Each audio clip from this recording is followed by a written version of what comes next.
And we are now beginning session 30 of the Sphere of Power campaign. Welcome, welcome. So now that the party has regrouped and the cats are amassing and collectively assembled back outside the pyramid, you find your camels have been well tended to. Dervishes have taken good care of them during your 3 days in the pyramid.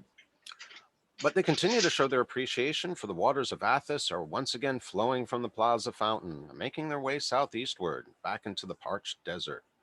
You and your colleagues have been given credit for this miracle, and though they are not rich in possessions, they are in provisions, and bestow upon you all that your camels can carry.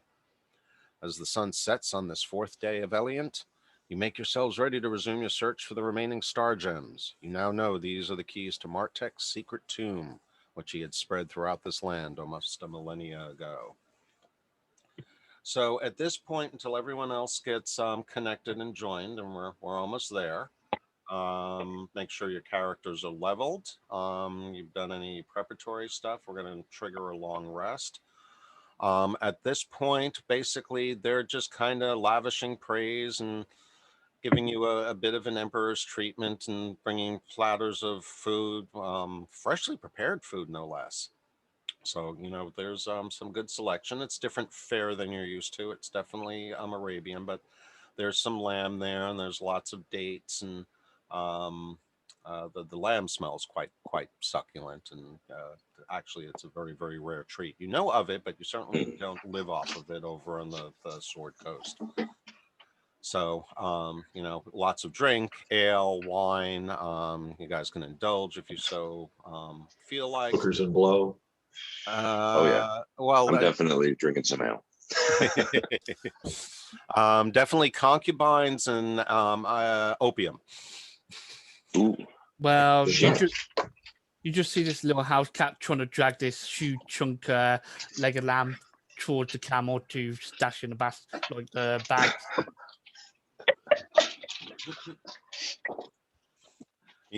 Mizram's going the easy route. It's like, screw this desert shit. I'm a cat. I can eat it when it's anybody needs coding for their character sheet, please let me know, and I can help out with that. Yeah, Matt, you need to log in, right? Oh, yeah. Okay, I will get that. Hang on, I'll get that set up in a sec. All right, no worries, man.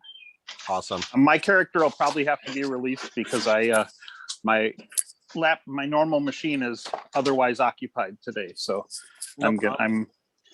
we'll see. I'll try. It's based on your username. Yeah. Not your computer. It's based on your username.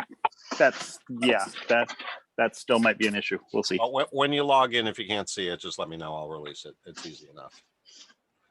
All your hotkeys will be gone though, because your hotkeys are per machine. It's very annoying. Yep, that's happened multiple times.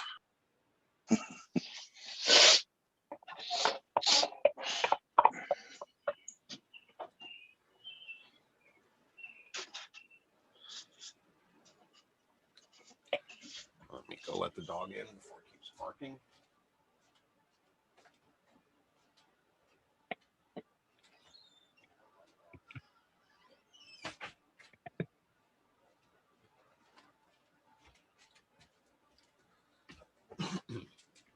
So it is the early part of the day for you guys. Let's see, we'll throw out the date and time.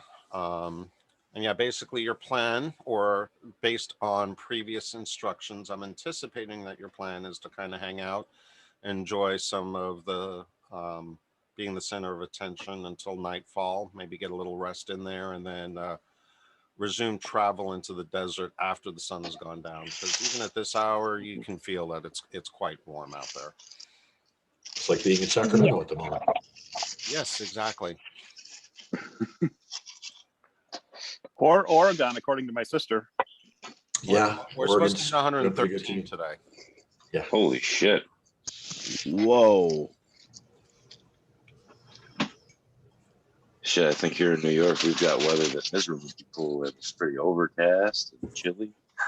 Dude, and all of next week is each day is supposed to have a chance of rain. Yeah. I was just going to say, but we don't have the humidity, and that definitely makes it a hell of a lot worse. You can't do that kind of heat with high humidity. It just, Oh yeah. When I went to LA a long time ago, man, and yeah, it was like 97 out. We're on top of the roofs of the police stations in LA County. Yeah, it was surprisingly comfortable. Like once you step in the shade, it's good. yeah, exactly.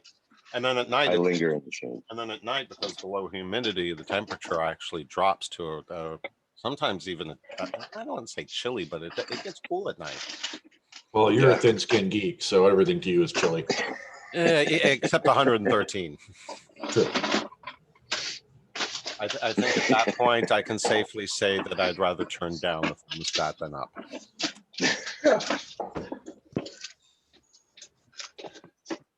All right. Okay, I think I'm just about ready here, Matt, to get you a Okay. code. It's probably going to need to run updates too, but No problem. This is mostly background theater at the moment. You guys are just getting ready to travel. So with that in mind, yeah, Billy Joe, by the way, is just a test character that I've thrown in there to help me with line of sight. You can't, Okay. because you can't see the maps or you can't share the maps if you don't have a token on there. So in order to get the screen up there, I have to have a token. So Nice. Billy Joe is just, you know, your virtual mapping assistant, basically. Cool. Watching from beyond the nether. Okay. It's like our Google Maps. Just wanted, just checking. Yeah, that's actually a good reference, Alfie. We can consider him the Google drone. I mean, if the dervishes are offering ale, opium, and food, Varg's totally in. I don't know if he's ever smoked opium before, but he's about to try it. Hey, you know, the experiment. The whole point of the When fantasy in Rome. experiment, yeah, experiment with what we haven't had before. And of course, with that in mind, you know, again, I presumed based on previous instructions, this is what you're doing. Yeah, you guys want to hang out for a few days. I mean, we don't necessarily want to have to role play it out, but you know, and again, you know, this is a temple and a settlement outside a pyramid, so it's not exactly like they have lavish facilities and, you know, bedrooms to put you up in, but at the same time, their idea of luxury is a colored tent. So yeah, a nice tent and some cool pillows. I'm for exactly. So you know, it's a different standard of living, but you're being treated well, absolutely. And after you know your journey so far and being rushed out of Bralazar, I would understand if you guys wanted to just kind of kick it for a little while. But that being said, they probably won't let you stay more than a day or two before, you know.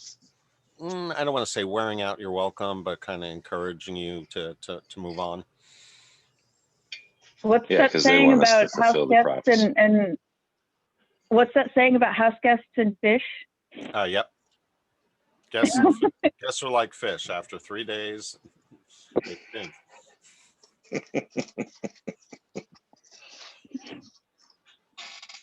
Unless they're family guests, then it usually only lasts about a day.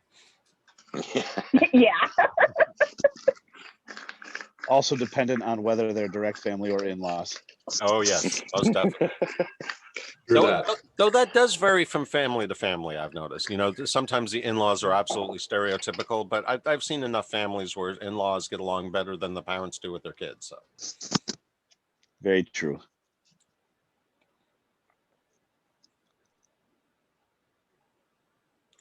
All right, so how would you like to proceed? Well, actually, we got everything I'm trying to remember on the map. Are we at? Do we ever figure out on which part of the scroll map we're on? Whether it's the crypt, the sacred pool? Oh, we We're in the figured one in that the out. middle. Let me pull it up. Yeah, Pizar is to our east from where we currently are. So there should be like an ancient city to the left of where Pizar is marked on that map. And that's where we're pretty sure that's where we are. What's that under? Ancient inscriptions? Or Yeah. campaign part? Okay. Ancient inscriptions.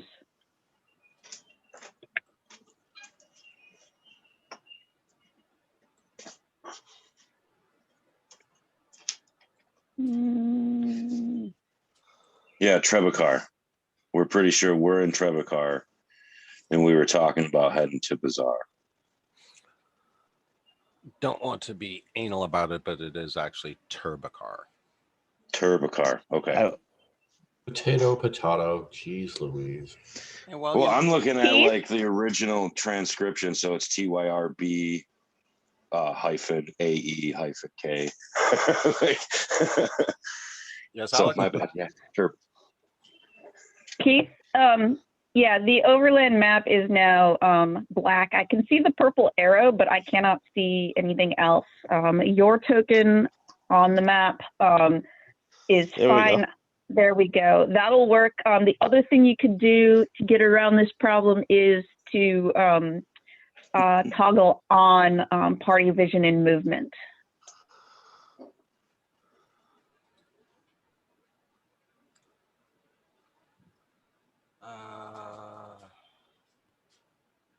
Where is that at? I see the actions Somewhere- and events, show hides, shortcuts, enable disabled player vision preview, line of sight. No, that's on.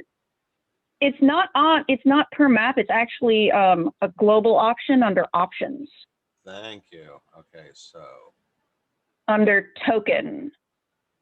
Party vision and movement is on. That's weird that I couldn't see.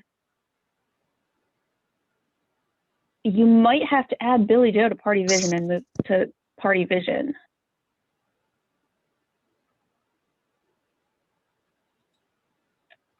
It's kind of weird.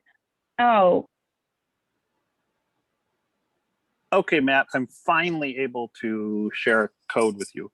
It's been Okay. it had logged me out of Google, and I couldn't remember which Google account I used to log Oh in. man. So and every one of them has one of those 16-character passwords. So right. I've been Right. sitting here trying not to listen while I type past letters and whatever. Oh So, man.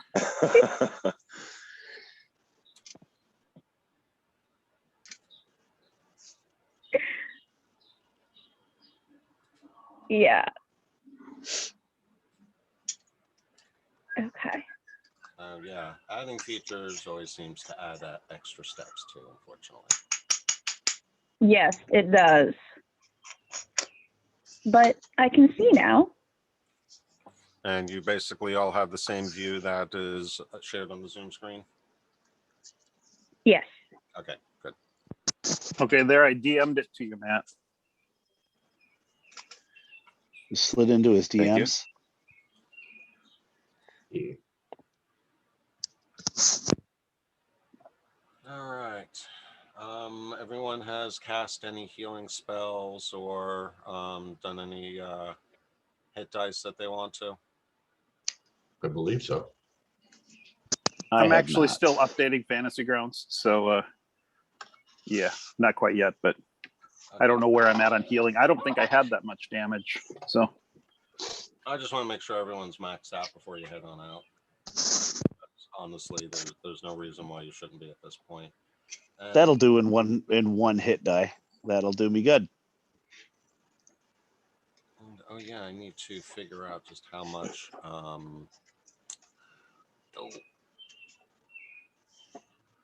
how much food and water they've restocked you with. But all right, I'll do that offline. I don't want to suck up game time with that right now.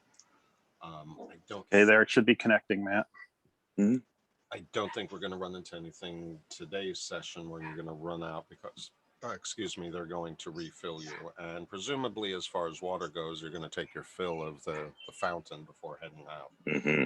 For sure. Oh, absolutely. We're going to restock all our water supplies with water from the fountain. And are we agreed that the purple line indicates the direction you're intending on heading out, following the path of the riverbed? Mm-hmm. Yep. We wanted to follow the riverbed because it's a more reliable guide. Yep. It's one of the only landmarks that are on anything current and this ancient map. So Okay, Keith, I am using the machine my daughter usually uses to log into my game. So I show up as Kogain for a username. So you'll have to release my character. Not a problem. 1 second. So characters. Where is Redreth? And clear Ona. Okay.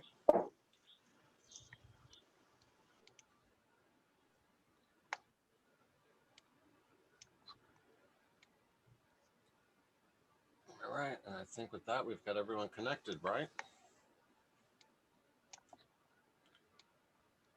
yeah.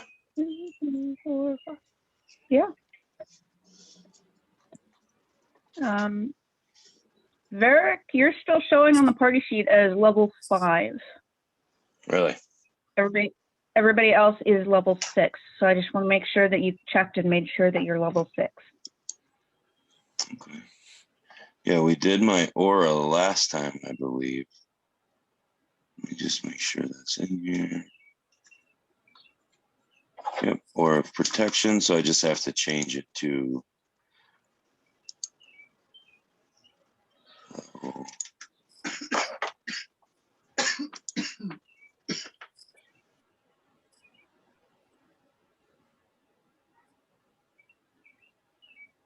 How did you do Right, your so level how do I up do that? anyway?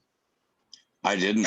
I just went into the class and level here, and changed it to a 6. I clicked on Okay. the bar where it says Paladin 6, and You don't. Yeah, you don't want to do that. Yeah, Oh. the best way to level up is to open up that dialog box and then drag the little Change it info back to a blip 5 icon. first. yes, I did. Okay. Drag what icon? Yeah. The little info blip next to your class. Uh-huh. Drag Drag it that back one. onto your class. Okay. Drop it on Paladin. Yep. Ah. See, Okay, now okay. you'll see in the chat log, it added all the stuff to it too. I see. Okay. That's the best way to level up. So did it automatically At give least me until those they- 7 hit points? Yes, it should have. It should. Because you tried to level up manually last time, I would double check your HP calculation and make Okay. sure that your max HP is correct. Because Yeah, it totally. doesn't recalculate. It doesn't recalculate your HP when you do that level up. It just adds the appropriate amount for the level you're adding. So Okay. if it had already been added once manually, then it would just add it again. So just double check that your max HP calculation is done correctly. No, I should be at 46. I think I did roll a hit dice. Mm-hmm. Yeah, with a 7 from 39. Okay. Yeah, there we go. Sorted.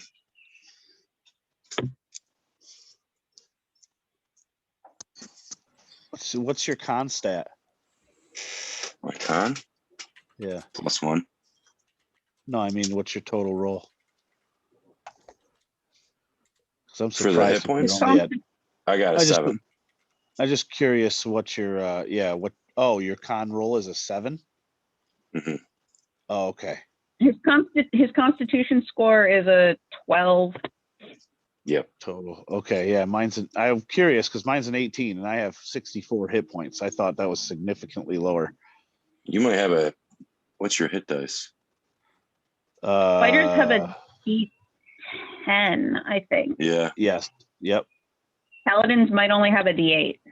Yep. Okay. And here, That's why. here the wizard is listening on sullenly.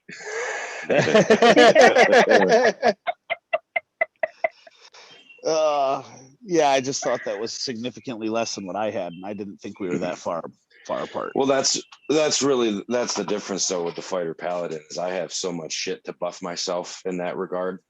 Where Right. you don't have access to that. You know what I mean? Like, Yeah. so you're a little spongier than I am. I seriously thought that that high priest was gonna kill me. I thought I was dead. Like I was up on that fucking pedestal fighting that dude, going, okay, this is my last round. every turn, I was like, this is my last round. I thought we were going to lose someone towards the end there. I think the difference between life and death there was the fact that you guys managed not to trigger all of your duplicates. Yes, for sure. Oh, right. Sure. Yeah. Good point. Since not everybody stepped on that One landing, ledge. Yeah. and some of us just went all the way around Right. to get to the top. And Who could have that been? if you think about it, with the exception of Kael'Eli, you're all melee attackers. If Kael'Eli's duplicated come up and given that group range opportunity, I think you guys would. Yeah, right. Yeah, For we sure. would have been screwed if I had triggered a duplicate. Because Would have been a pretty everybody else squishy has. duplicate though.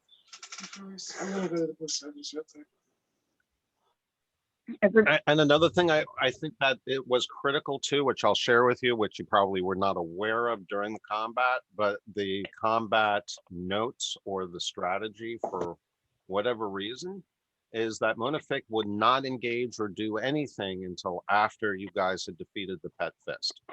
If he had engaged and started casting spells while you were dealing with everything else, Oh, or you yeah. had defeated the Pet first, you also probably would have screwed yourselves. Man. Yeah, I was circling the bowl. There was a lot of opportunity for you guys to lose that battle. Yeah. without a doubt. But we didn't lose it. No, you didn't. Well, of course We we, were, didn't lose it. We are the creatures of the prophecy. Of course.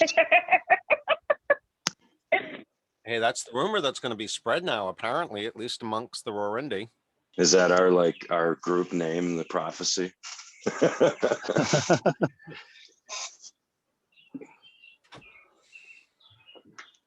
What was the team for our last campaign? What the Corporation something Unicorn. Which one? Corporation Unicorn. Because my my sorcerer, wild magic sorcerer, kept summoning the unicorn. Yep. It summoned it like 2 or 3 times, and it was the same unicorn. Totally saved us one time though, with bad guys coming in. They decided to attack the unicorn, and the unicorn like just kicked everybody's butt. Remember the dude in the pyramid? That was your guy last thing. He's Reattached like, an arm too. It reattached an arm. Yeah, that did help, didn't it? That's true. Good healing powers that got from unicorns, without a doubt. All right, so let's see. I'm going to go ahead and clear out all effects. Wild shape will preserve mobile speed. Skirmisher.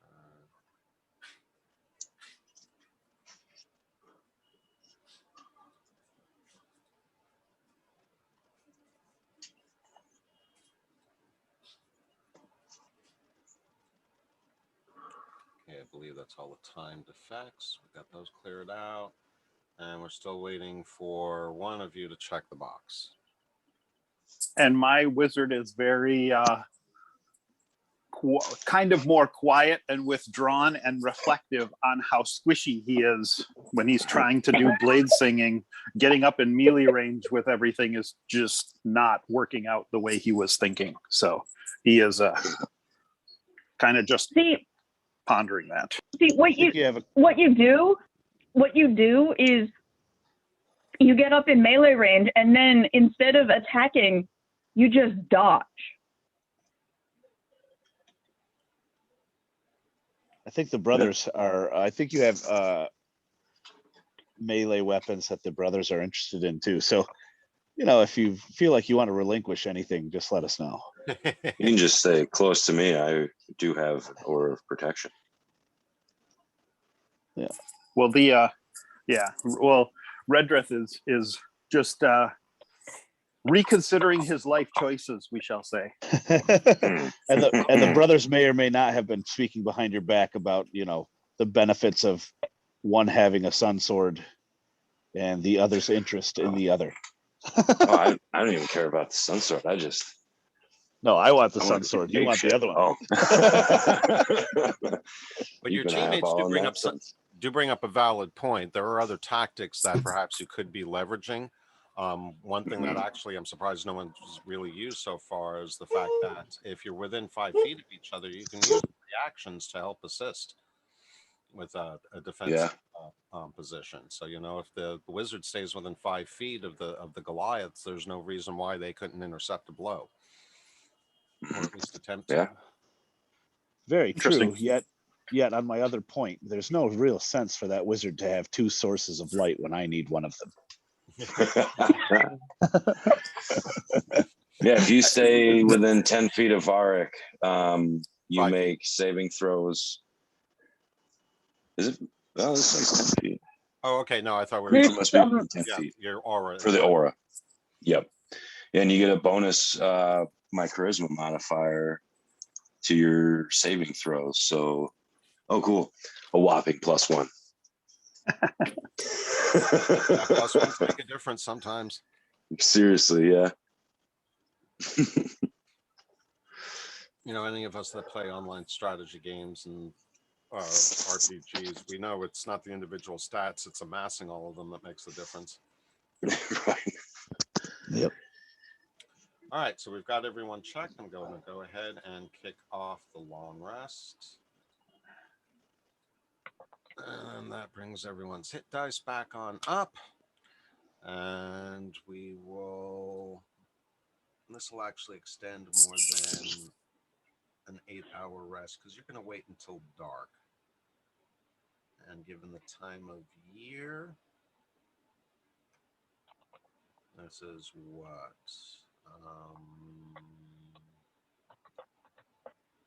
So yeah, this is probably the equivalent of middle of August. So it's not the longest day of the year, but yeah, so we're looking at probably at 7:30 at night. You guys are getting ready to head out.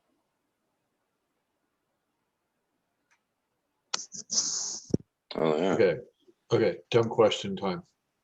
Okay. So at level 6, I get channel divinity, and it gives me a Mhm. divine domain feature. And under the list of channel divinity, I've got like channel divinity general, and then subheadings like charm animals, destructive, guided strike, etc. So is that something that I can choose one of those when I'm doing something, or do I have to pick one and stick with it? Your channel divinity ability is simply you have so many uses of it, and each time you use it, you can pick from the list. There's a couple that are default to the base cleric, and then the rest are given based on your domain. Yeah, I'm you assuming can based on use the your. description, it says channel divinity in parentheses 2/rest, so 2 within a rest period. Yeah, you Yep. can Twice cast within it rest twice period? now instead of once. Yep. Okay. Interesting. And then each time you use it, you can pick one of those, whichever fits the situation. Got it. Cool. Thank you. Yep. And what is your domain again, Albie? I don't remember. Did that get recorded on the character sheet anywhere? Should I be able to see that somewhere? Yeah, it's on the abilities tab. Abilities. Okay, I see you got your deity chosen. That's good.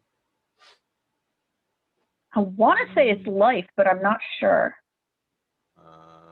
Channel divinity, destroy that shelter. Oh, who's your deity?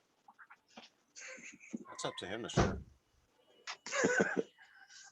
That's up to I you mean, to if I figure saw out. him, if I saw him like doing anything like that, because Varric's gonna have rituals he performs.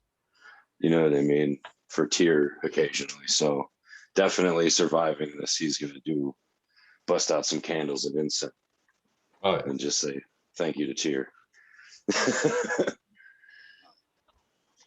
Yeah, I don't see anywhere where it tells me what my divinity is. On your abilities tab, one of them should say like life domain or forge domain or tempest domain or whatever. One of those lines should say it. Yeah, I don't see it. It's got feats, features, traits, proficiencies, and languages. It'd be under features, Okay. and it would be like life domain or forge domain or tempest domain, or I don't know what other domains there are, but that's what the line would say. Yeah, it looks like Yeah. you've been missing out on your domain features because I don't see it in your character sheet. Yeah. Where would I add that? All right. You have to open up the cleric. Oh shoot! Let me see if I can find the table for that. And you might have better luck with the stuff that's Rob Tui.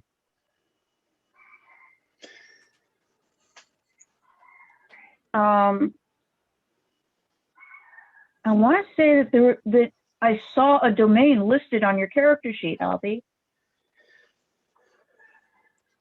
No, I mean, if you're telling me that it's in abilities, I don't see it. So It would show in features, Yeah. right? It's on the abilities tab under features, and I want to say it says life, or it might be light.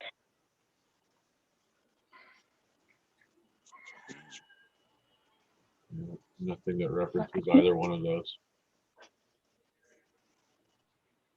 Yeah, I'm looking at it too, and I don't see any reference.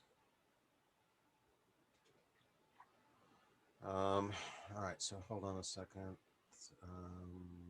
But if I remember correctly, you had one cantrip selected, and you need like 3.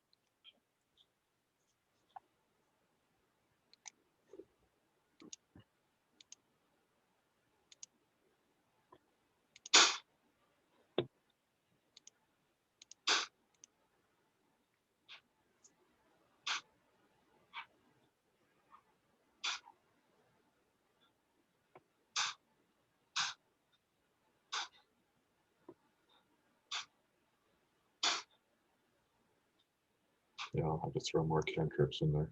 I think I only had the one There selected. they are. Okay. What? I finally found it. All right. So inside the player's handbook are most of the domains defined. So unless you're interested in the Forge domain and Grave domain, which are in Xanathars, you're going to want to head over to the class. Let me see if I can share this with you directly. In the player's handbook? Did that show up on Yep. your screen? Okay. So if you scroll down to the very bottom of that, you'll see the list of domains. Again, except for Forge or Grave. Excuse me for a second, cats.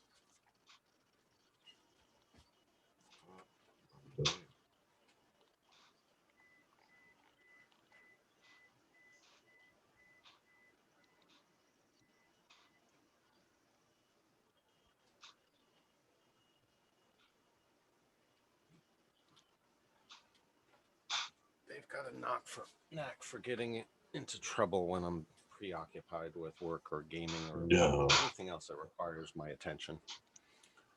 All right, so and then once you decide on which domain that you should be, and maybe you did choose light and it's just missing at the moment. I noticed a few things weird with my Fantasy Grounds after the last update. Like all of my menus disappeared. I had to go back in and re-enable all of my menu items on the right side, and I had to reload a whole bunch of modules. Don't know why, but yeah, it acted kind of weird. So I'm not surprised that maybe definitely let me know if you see other things missing. Right up.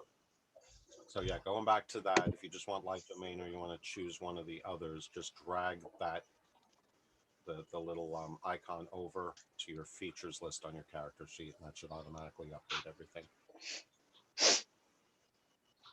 All right then. And then let's see. So the life domain. What is it? Yeah, so you'll want to also take the Blessed Healer feature. Since you weren't there when you leveled, you'll have to add the 6th level feature, Blessed Healer, to your abilities. And you probably want to... I don't know, is there an equivalent coding for that in the 2E stuff, or when you cast a spell at first level or higher that restores hit points to a creature other than you regain hit points equal to 2 plus the spell's level. That's kind of nice. Yeah, there's got to be a coding feature for that. So I would look for Blessed Healer inside the Rob 2E let's see, the Rob 2E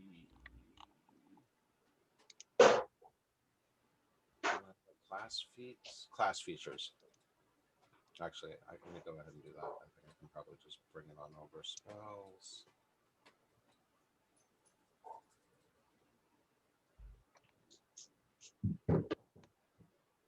Cleric, Channel Divinity.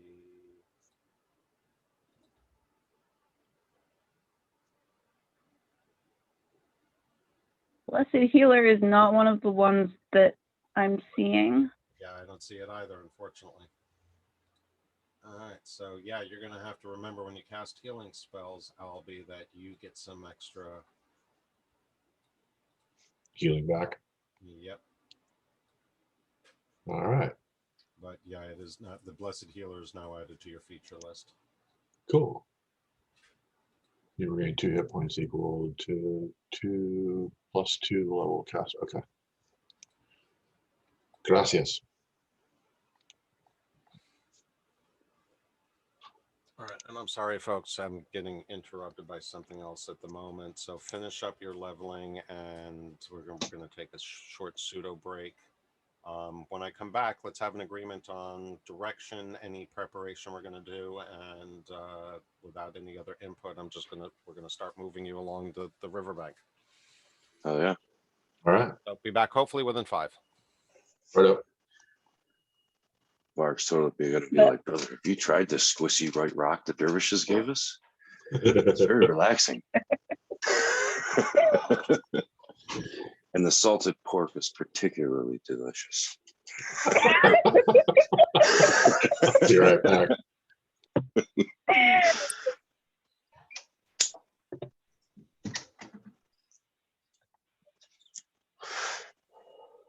I just got like totally booted, Jim. Just a heads Our up. power went out. No I imagine shit. He's probably on the same grid. Yeah, it's Yeah. back up now, but yeah, that's interesting. Fun times. Fun A little times. brown out. Yeah. All right, I'm gonna go get a couple sandwiches.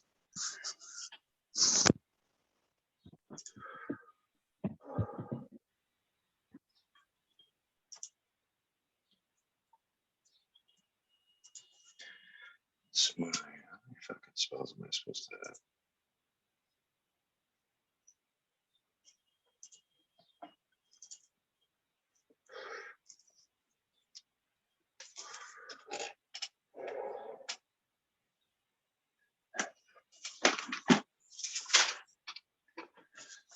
I hate not being a full caster. I hate being a caster at all. See, I like being a caster, but in my other game, I'm a arcane trickster rogue, so I'm that quarter caster, shit like that. Paladin's like half caster, whatever. I don't know. If there's anything. Yeah, paladins are a half caster. Arcane tricksters are 1/3. Mhm.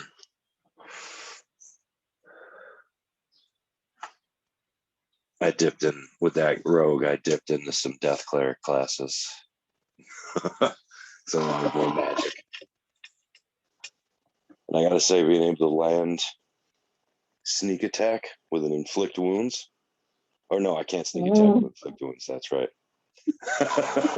melee attack, not melee spell. Yeah, it has to be a weapon attack. Yep. Which is an unfortunate limitation. It is, for sure. Yeah, I feel like at like level 15, you should be able to choose like whatever feat the class gives you, or hey, I can just do sneak attack whenever I want. Or spell attacks. Yeah, well, the swashbuckler is an interesting one because in addition to the usual sneak attack criteria, there's an additional set of criteria that basically means that just about any attack that a swashbuckler makes qualifies. Yeah, if they're by themselves with enemies within 5 feet, they get their sneak attack, don't they? Like, yeah, it's something along really those weird. lines. Yeah. It's really weird. I can vouch they're really, really good to play. I played one with multi-class with a Blade Singer, and they go hand in hand together. They're really dangerous and fun to play. I realized recently I haven't made a bard, so I was actually looking at a bard multi-class with swashbuckler in there just to, you know, have a little bit of a class that I'm pretty proficient with. No, that'd be pretty good. I mean, like, Yeah. you could just pretend like you're singing sea shanties. Sea to, shanties, get, right. Yeah, to get like the spirit up.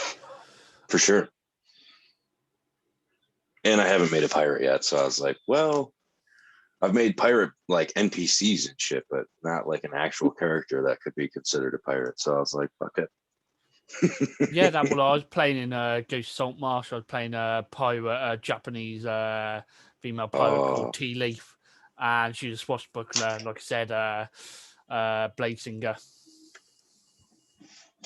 Just sent Yeah, you a new that's- code, Matt. All right, thank you, sir.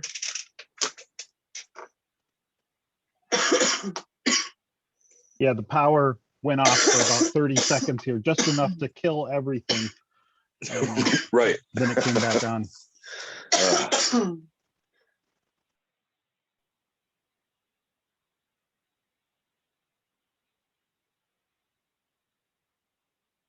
Right, I'll be back in a bit. All I just need to use facility.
Yeah, I'm kind of doing double duty this weekend as I'm trying to get our camper ready to go camping next weekend. So Nice. in the garage, repacking wheel bearings. So good times. That sounds like a lot of fun. Yeah. Well, I've never worked on vehicles before. I've always been a computer person. So this is a complete learning experience for me. Oh yeah, I remember the first time I tried changing brakes. Everybody's like, "Oh yeah, super easy." I'm like, "Maybe for you." Right. I've never done this before. Like, could I change my brakes right now by myself? I think so. Could I breed the brakes by myself? I don't think I could do that. I don't think that's not a solo job. You know, like, Right. I don't know. But yeah, I get that. Oh, you just pull this thing out and slap this in there. Oh yeah, that sounds so fucking easy. Where is that? Right. Yes, my brain can figure out the process. It makes sense to me, but I don't know. Yeah. And this is doubly fun because it's a pop-up camper, and the winch mechanism is Oh, making odd noises. And oh shit. because it's an older one, they Mhm. don't make the winch anymore. So Oh fuck. Here. Yeah, if it breaks, I'm totally hosed. So man.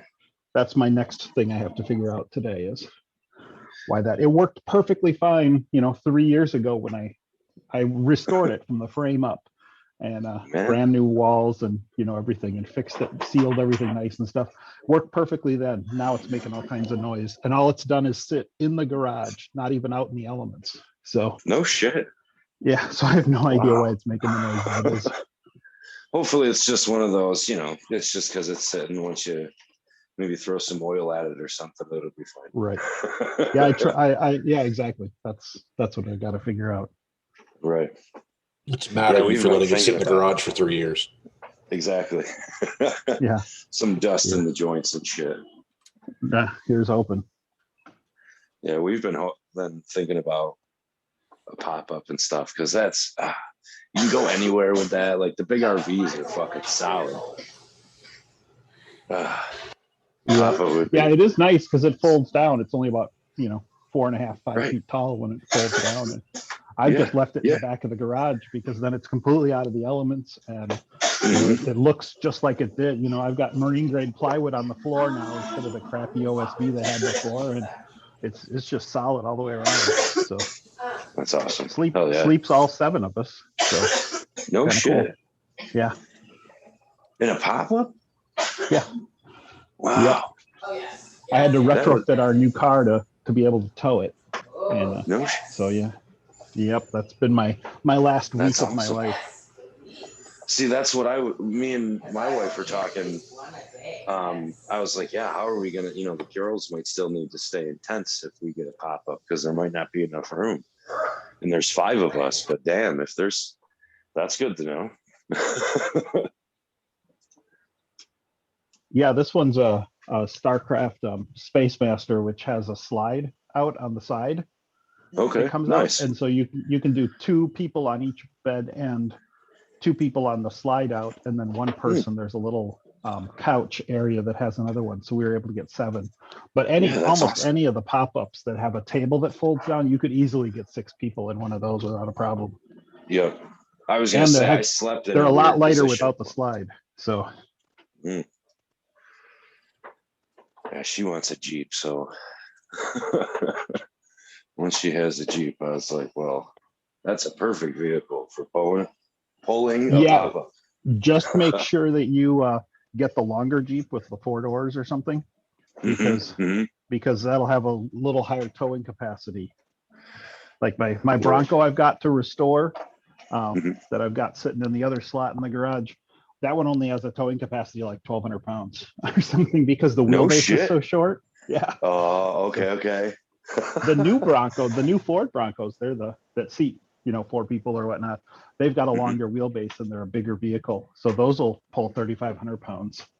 But yeah, you just have to make sure you're Those thinking little ahead things you don't to that consider. too. Yeah, for sure. Yep.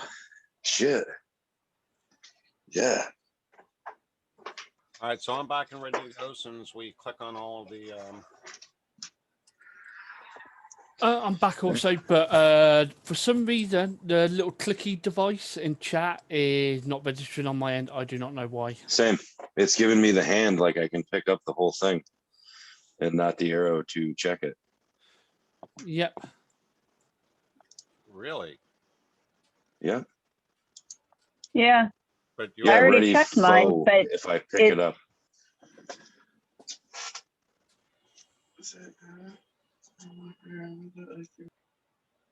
It looks like Matt, I think I chose my character after you'd already put up the ready check, so I'm not included in that one. So that's why I put ready in the chat window.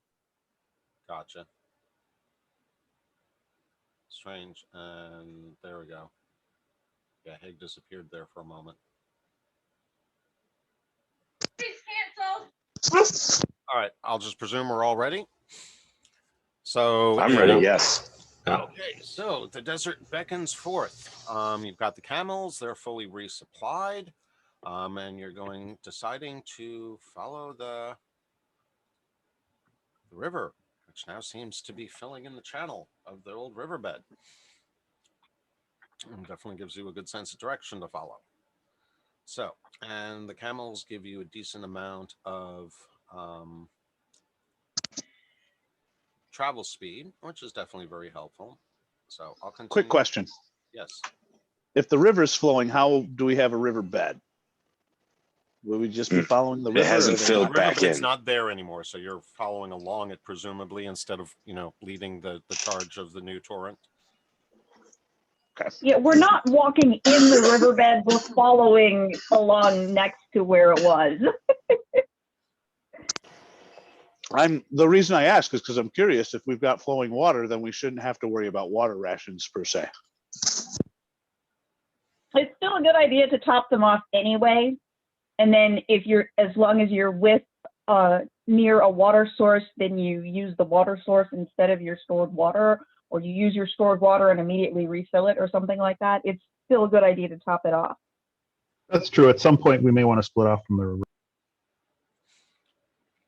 Yeah, but we can acknowledge any water that you would be consuming for now is coming from the water, from the river, rather than from your stores. So that'll affect relations a little bit, but otherwise really shouldn't cause too many issues. I would also like to see if I taste the water from the river, if I get the same rejuvenating effects I did inside the pyramid.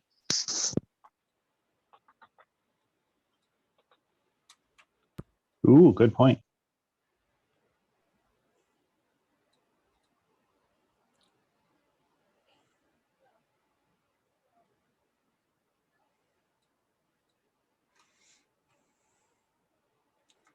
All right, so as you head on south, or head on southeast, I should say,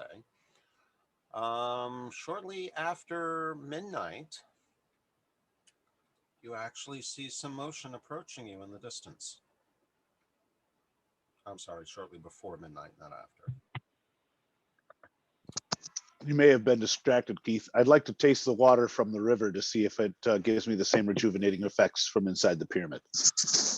Actually, I didn't miss it. I was trying to think of how exactly to respond to it because I'm still double checking what the time frame is. From Gotcha. You drank it. But yeah, at this point, we'll say that it tastes clean and refreshing, but you don't exactly have any wounds to heal either. Fair enough. Yeah, that's fair. One brother turns to the other brother, quick, hit me. Have him in the Want me to hit foot. you? I mean, it's just one hit point. Hey, At the same time. the combat tracker says you have a hit point, but we did heal, so you get your level worth of hit points back. So you should be full. Yeah, I did do Go ahead and... I did do the hit dice, but I was going to leave it at that. Down, So do I get anything from the water? No, you do not. Okay. I will let it stand. That one hit point went away when we rested.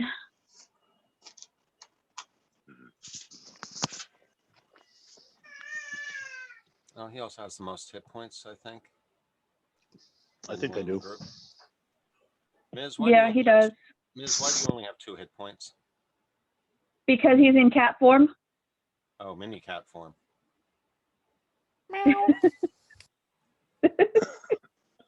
He's a tiny cat. I guess so. All right. So, as I said, a little bit before midnight, in the dark, you see a movement coming towards you. Initial impression is that it's a group and not just an individual. Of what shape or form you cannot yet tell. I'm going to pull a hammer out, just one. Pull a what? One of my hammers. Okay. Just one. And carry it relaxed, but I just want one in my hand. Speak softly and carry a big stick. That's right. Yes. Red Dress definitely going to hang back behind the group, again, still meditating on how fragile he is. Yeah, stay close. Stay close, wizard. I'm going to act as if there's nothing wrong and just keep moving like they're like Cowboys crossing on the path. Hey, I'm just gonna show him my rifle. And as you get closer, you do confirm.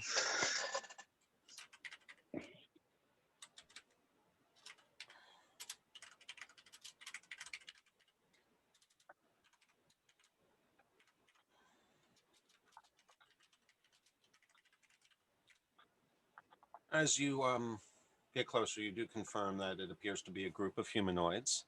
It seems to be that there's about 6 of them. And as you continue to get closer, you can discern. I just realized something that actually lacks from this campaign that I have in my other one. I have no moon tracking. something big happened, guys. That power outage. I bet you this is having to do with the power outage. You guys had a power outage? Oh, those sirens in your background? Oh yeah, that's his Geneseo fire coming from the other direction, coming in towards Lakeville. Something big's going Oh, on. lovely. I hope this doesn't have to do with the power outage, babe. So you had power go out too, Dan? Yeah, and now Geneseo fire just whipped down Westlake Road. Oh, wow. Okay. Wonderful. So you're connected to your phone right now then? No, Yeah, it I came do back Discord after through my about phone, 30 but- seconds. Yeah, Oh, okay. power's back up, but yeah, I always do Discord on my phone separately from my PC. Me too.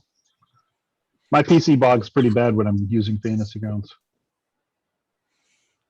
I get a steadier connection if I don't make it jump through the extra hoop to go to my computer.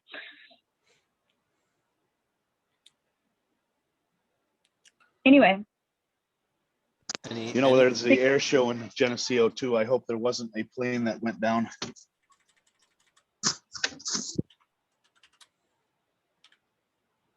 That would really suck. yeah. All right, so anything you would like to do as this group approaches you and you approach them? Like I said, I'm just gonna, not even act casual. I'm just gonna be casual. I'm not too concerned. I'm a little wary, but I'm not super concerned.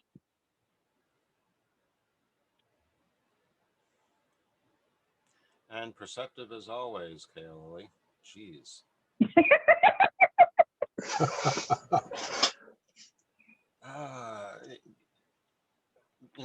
I'd like to avoid the passive perception rolls because it just means the same people are going to wind up noticing the obscure stuff all the time.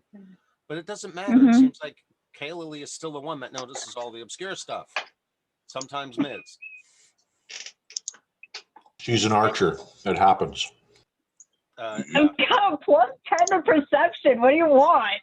But in this case, it's actually Kaylee and Varric that notice that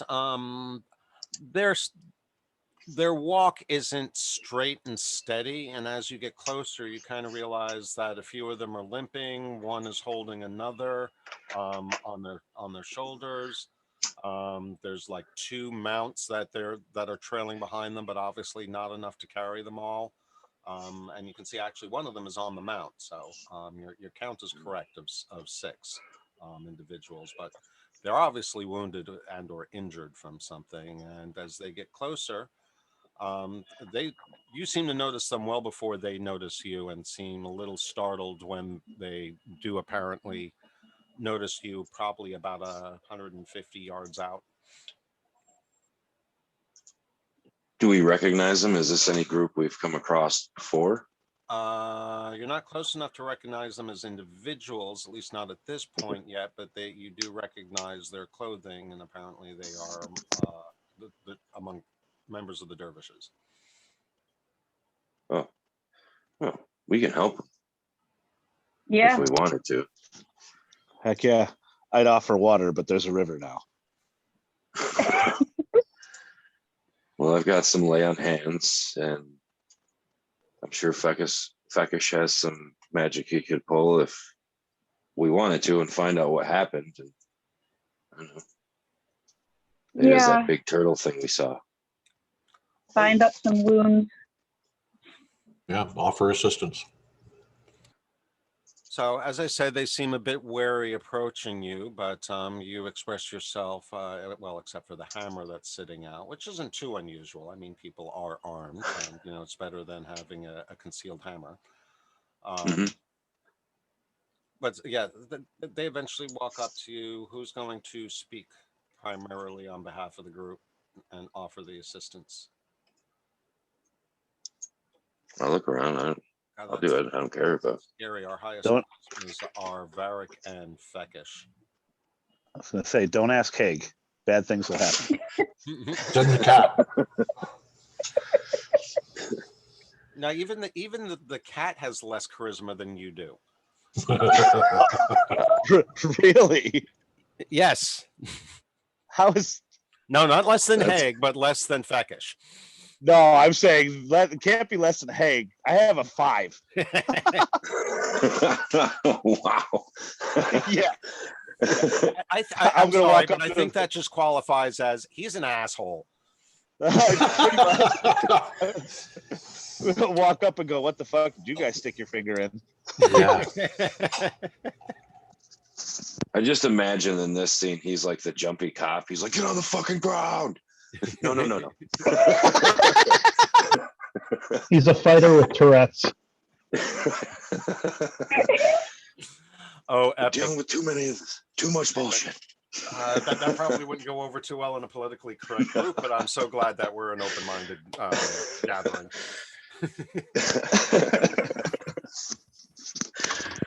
Yeah, the campaign that I play in has decided to start practicing social safety with yellow and red cards and stuff for if Oh, topics are broached that are uncomfortable to players. And I'm like, okay, yeah, if you guys want to play that way, that's fine. But God, I would never do that in one of my campaigns. Yeah. I didn't even think about it when it came out. I was kind of just, like, I'm the one that's always over in the corner going, fuck, after getting bitched at because I'm like, that's totally not what I meant, dude.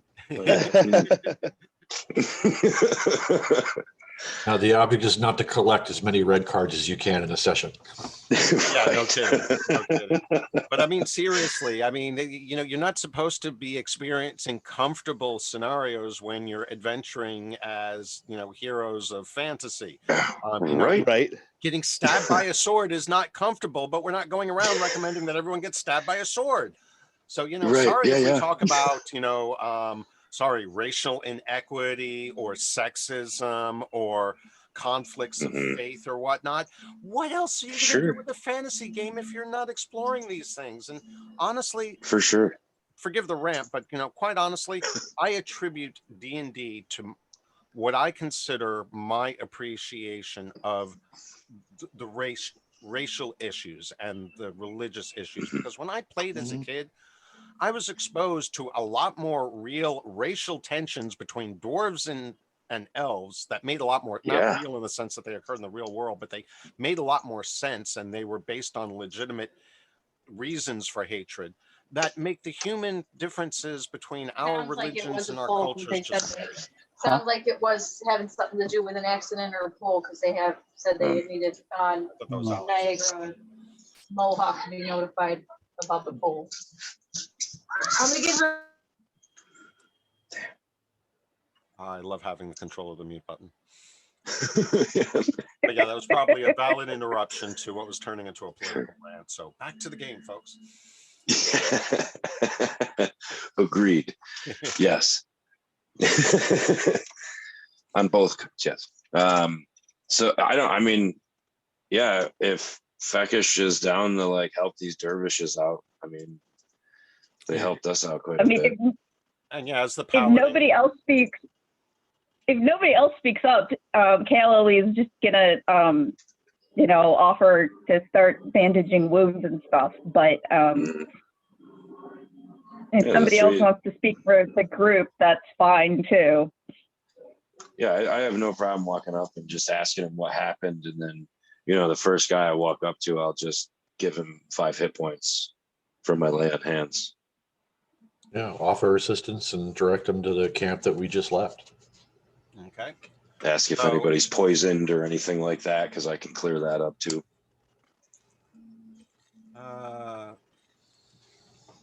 So they approach you warily, as I've said already, and when they notice the paladin step up to them, they listen tenuously, but seem to quickly appreciate that you guys are genuinely offering some compassion and empathy and a willingness to help. And they seem to be more than receptive. And we can role play it out if you're really interested, but for the most part, they settle down a bit and express their gratitude. They point out that they're amazed that the river now flows again, and we're able to to quench their thirst. They didn't mention anything else, and you notice apparently it didn't seem to heal many of their wounds, which does lead you to ponder whether or not the water in the river has still retained its properties. But they also do, in sharing with you, that you also realize that they are wounded because they recently had tracked down a group of 12 adventurers, as they referred to them, who had what's the word I'm looking for? Desecrated a holy site. And they were able to recover the stolen artifacts and return them to the holy site.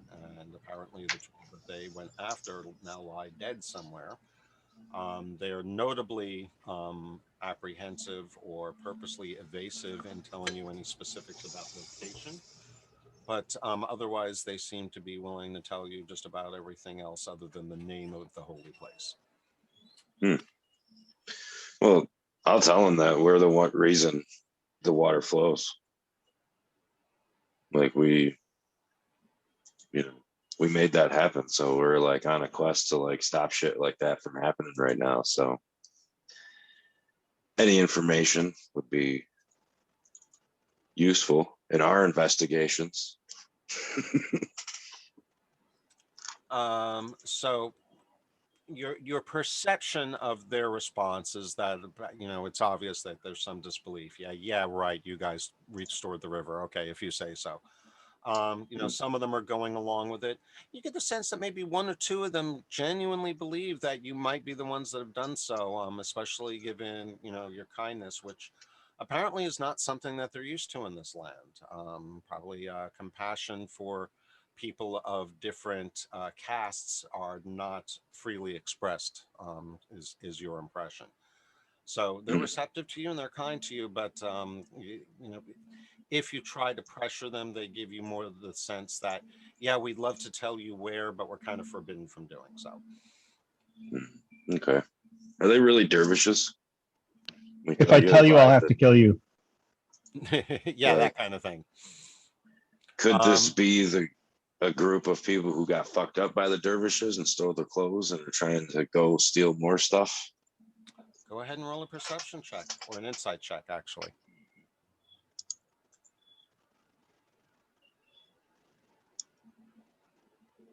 In the tower, please. Yep.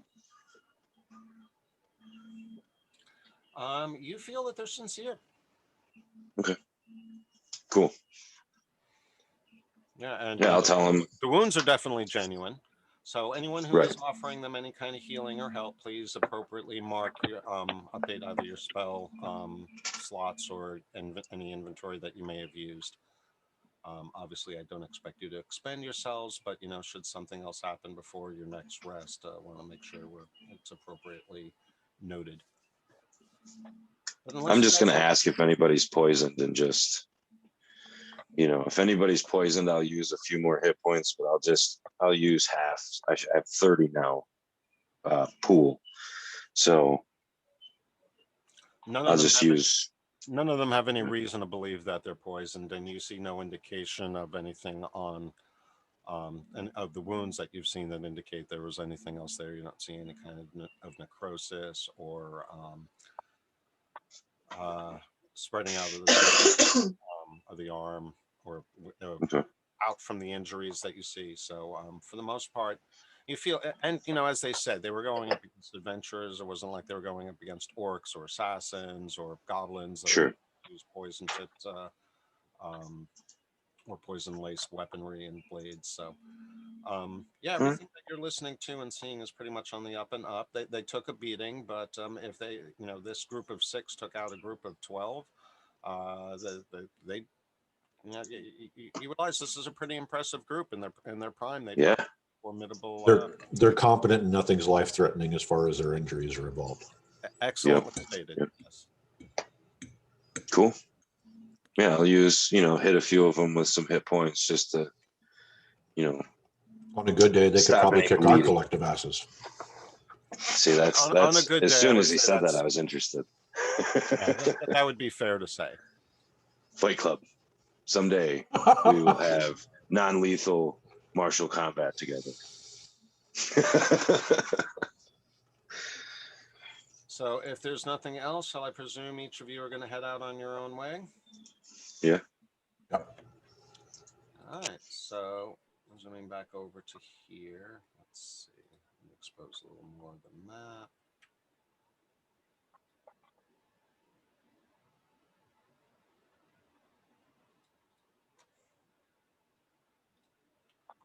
All right. So you're going to travel roughly until dawn, which is about a good full 12 hours. Sun's up at this point. So, you're leaving, while the sun's still up, and you're still traveling when the sun first comes up, but, well outside the heat zone.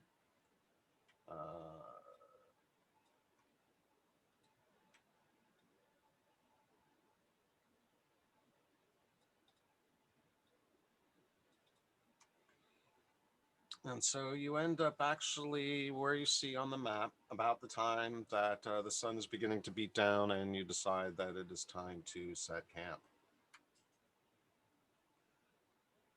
And obviously you get through the remainder of the night without any major issues, incidents, or anything else of note. So we set up camp. Anything special or in particular that you guys want to do before camp? Anything you want to study? Any change of spells, abilities, etc.? Going once, Nope. going twice.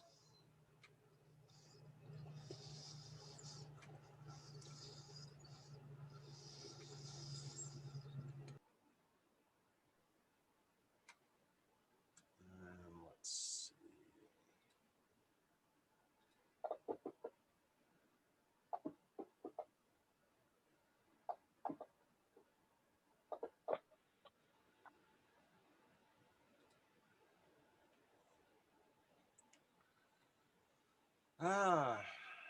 So as you're setting up camp, actually pretty much as you finish setting up camp and you're enjoying some morning. Well, and I'll cast. I obviously cast the dome. I take 10 minutes to cast the dome. Okay, yeah, I'm presuming that you're doing that for your camping setup. But so after you set up the dome and you take care of the camels, feed and water them and whatnot, you all sit down. Some of you have learned to come to learn to enjoy their morning beverage of coffee. And at this point, actually, let's see who it is.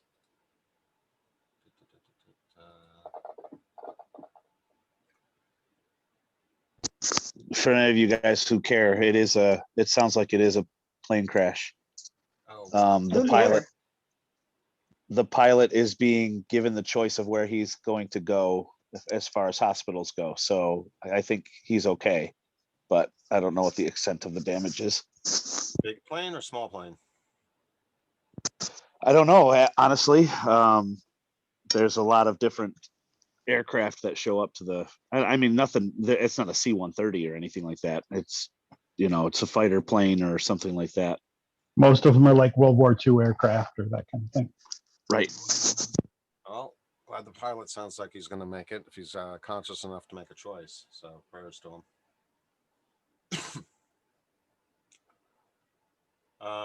Once again, it is Varric and Kaeli who happen to notice this time 3 riders approaching, this time from the northeast. And they also seem to be following the path of the new river. The restored waterway seems to be drawing attention to the people in the region. We're certainly seeing. I mean, it's not like it's a busy metropolis, but you find it interesting that you're running into more people all of a sudden.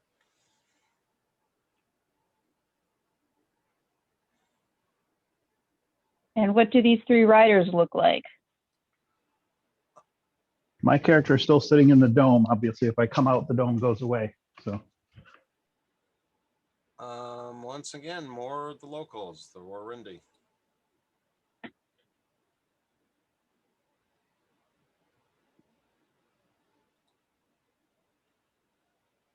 And they seem to be moving quite fast, actually. And as they approach you, they do obviously seem to take notice of you, but it does not look like their intent is you. It looks like they're ready to pass unless you want to interrupt them or address them in some manner. Otherwise, I'll probably just ride right past you. Three scouts on three draft horses. Yeah, if they have no interest in us, I don't see a reason to bother them. You don't seem out of the ordinary camping next to the river, so they apparently don't seem too suspicious of you. And with that, they head on off. You guys set camp. And the remainder of the day proves to be uneventful until you decide to set off again. Again, close to sunset, I presume? Yep. Mm-hmm.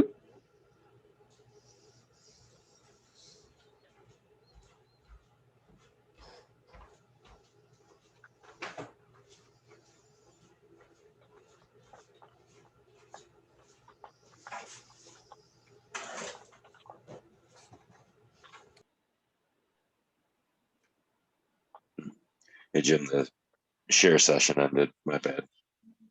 okay. I didn't realize I was muted the whole time.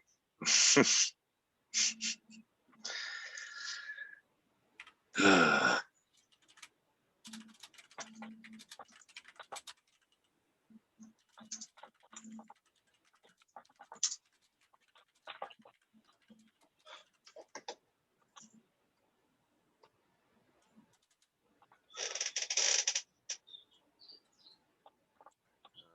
and let's see.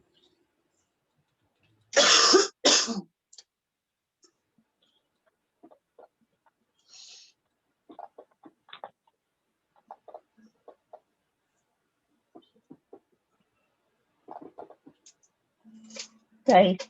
Lots of dice.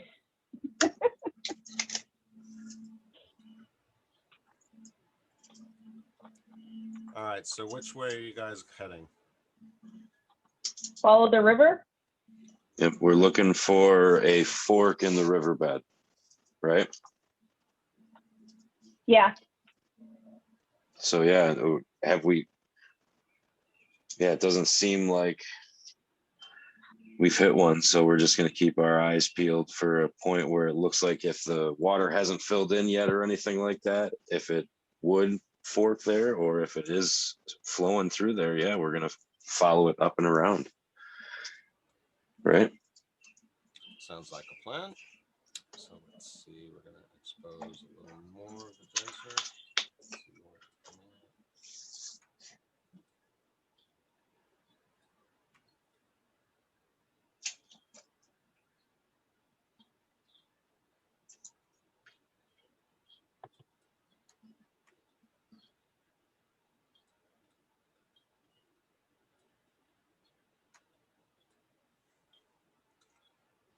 All right, so just to make sure I don't lose track of time here. So we'll pack up camp, which in your case is just dispelling the dome, but you do settle down, enjoy some food. Obviously, you've run out of the lamb meat at this point, but there's plenty of other provisions, and coffee is becoming a bit of a staple for you guys at this point. So you're about there just before midnight.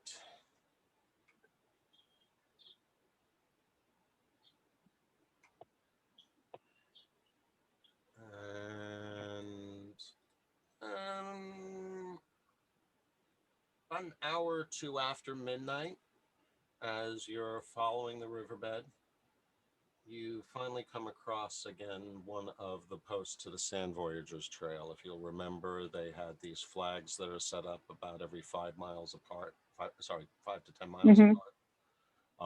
That glisten very well in the sun. They're not as visible at night unless there's a full moon, but you know, you still can make them out when you get within about a half mile of them. So as you're following the riverbed again, you wind up stumbling across those in the early morning. And then just before the sun comes up,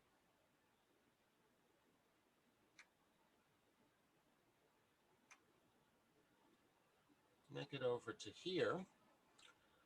And there are two things that you notice. The first is that apparently you have caught up to the flow of the river, as at this point the river is slowly filling in, and a lot of it is being soaked up by the parched land, so it's not really flowing too far past this point. But apparently a lone camel has found this newly replenished source of water and is now at the edge of it, or at least beyond the dirtiest portions of it, and enjoying his fill of water at this point.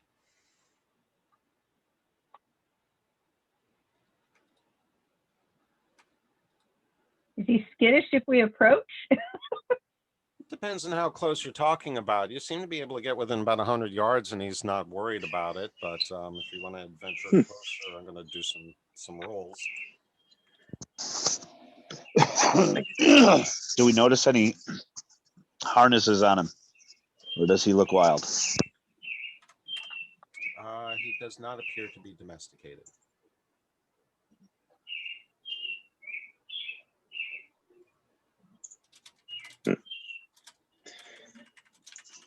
I mean, if we're out of lamb's meat,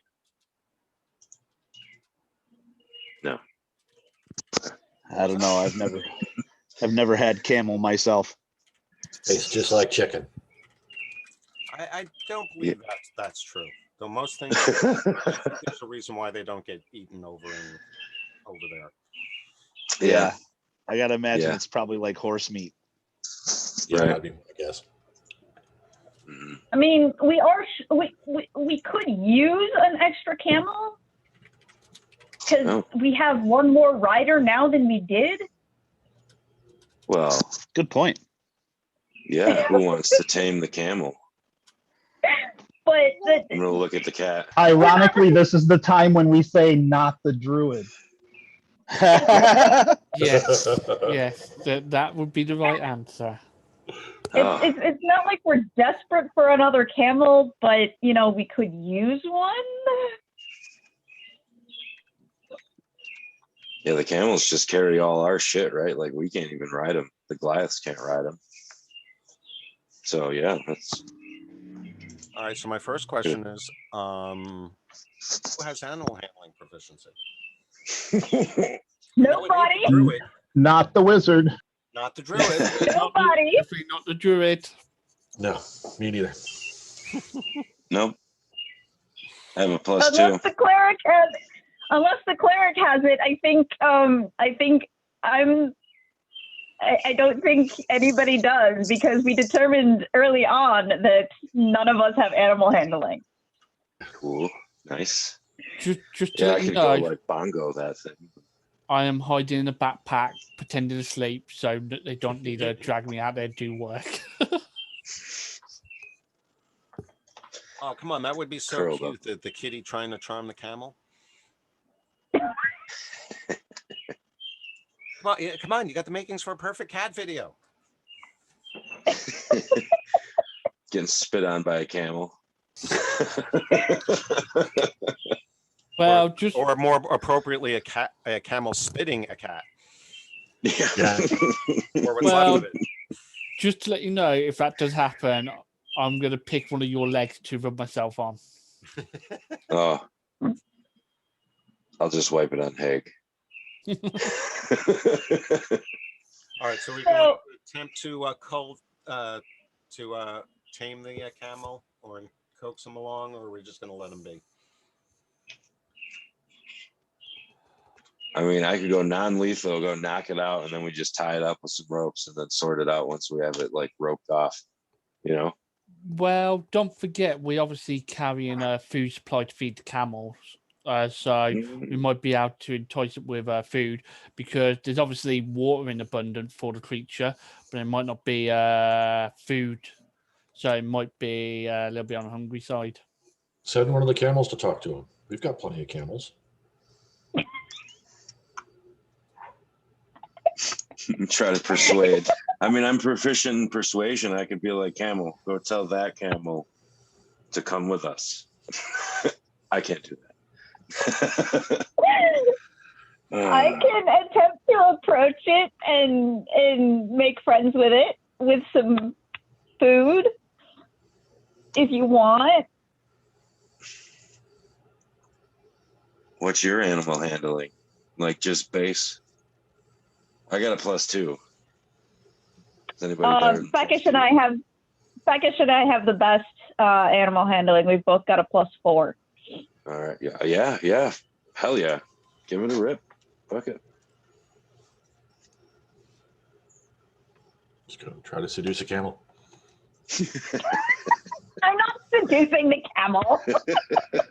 I'm just trying to make friends with it. Our party doesn't have a bard yet. That can't happen. Was it one of you that posted the meme I saw recently of the ill effects of seducing a dragon? Yeah, I think that was me.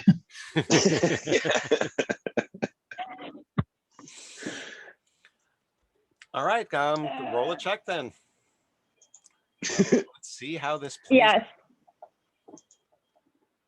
I'm trying to like offer it food and make friends with it. All right, well, the good news is you don't scare it. Okay.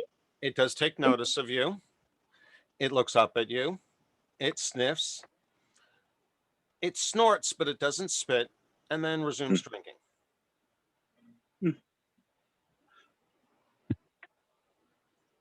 Okay. That's not bad. Could have been worse. Throw that. Yeah. Throw a rope on. See what happens. On the other hand, I could see an excessively positive effect being a bad thing. You don't want to get molested by the camel. Yes. I believe they call that a messy critical in V5. A messy. Where you succeed so well that something less than desirable happens. Exactly my thoughts as well. It's one of those things where you really kind of want to shoot for the middle ground, Yeah.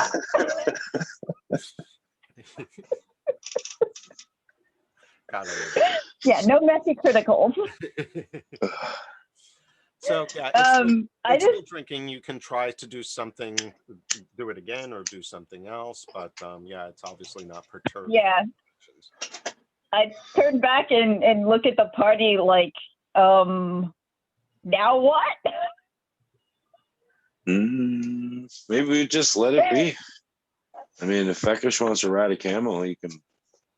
There's 2 camels with just gear on them, right? Like, I don't think the Goliaths can ride the camels. I think the 5 of us had 8 camels. Oh. 1, 2, 3, 4. 5, Did we lose any? 7. No, there's 7. Nope, there's 7. Yep, 7 camels. 7 camels. We don't need another camel unless we want one to sell. Mizram wasn't riding a camel. He was trailing. He's trails behind in cat form, but now he's in backpack form. Somebody's backpack. Yeah, backpack form. Well, at this point, you've already fed the camel. Without having to corral this one. Yeah, you've already given him food, so odds are he's probably going to follow us like another cat. No, he didn't take the food. He smelled it. He seemed to acknowledge it, but he's obviously more interested in the water at least at the moment. Sure. Yeah, I say we keep going, and if he wants to follow us, he'll follow us. Yeah. I got the impression that it was time to make camp. Yes. So, do you want to make camp right here, right by the camel, or do you want to move on a little further? I think we should. Yeah, hang I on think here. we should. We're still waiting for the river to catch up with itself anyway, right? Yeah. Good place to hang out. Sounds good. So as we're getting ready to rest, I'm going to ask the party that tell them I had a dream about being able to find things, and ask him if I should pray for some guidance in locating objects Yeah, go for for it. the future. Okay. Because Misty Step totally screwed me in the pyramid. Like, it was nice to have it, but then I had no spells, so I would rather use something like locate object if I'm going to burn a 2nd level spell and not have it be a smite. And I think that might come in handy. I can sense objects within 1,000 feet of me, so as long as we're assuming that they're the same, all the star gems are of similar make and design, I should be able to find them. We have a description of each of them. Each one's a different kind of gem. But it's still a Right. gem nonetheless. Yeah, but it says I can locate a specific object known to you as long as you have seen it up close within 30 feet at least once. So I don't know you if that haven't would seen it yet, then it correspond. wouldn't make any difference. Yeah. Right. Just Verbal knowing. description wouldn't help. Yep. Okay. Then I will not spend my time meditating on locating objects.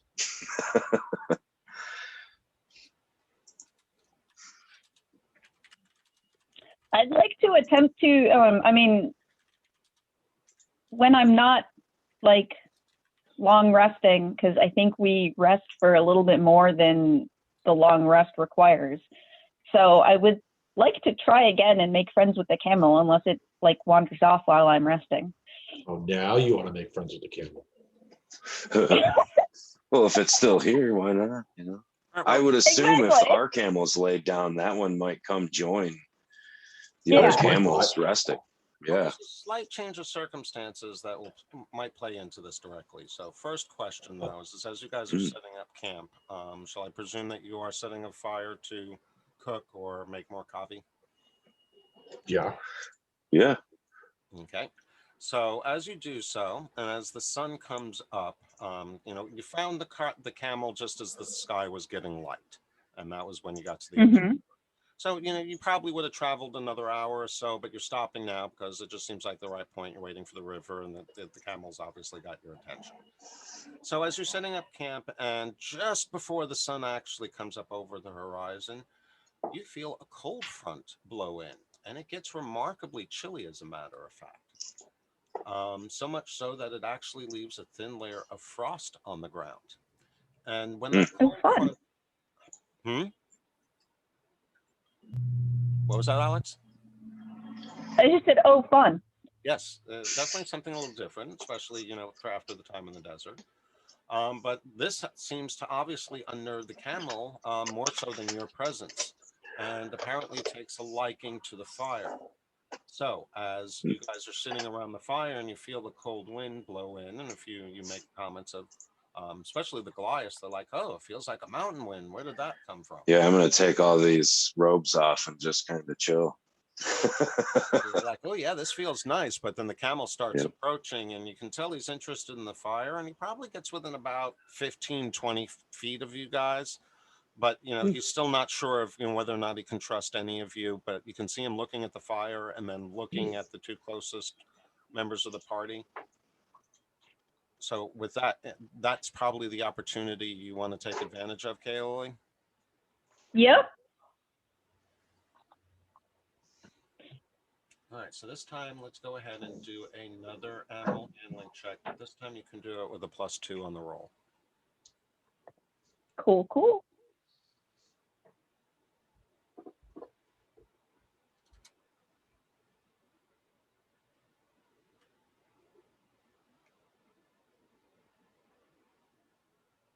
Did I scare it away? No, you did not scare it away. It kind of reacts the same. It looks up at you, and gives you another snort. Doesn't really spit, but then looks back over at the fire, looks back over at you, and starts inching his way towards the fire. Almost like dealing with the cat. He's definitely being cautious. His eyes keep glancing back and forth to the two closest members of the party, whoever they happen to be. But, Hey, there's only room around the fire for one furry creature, and that's me.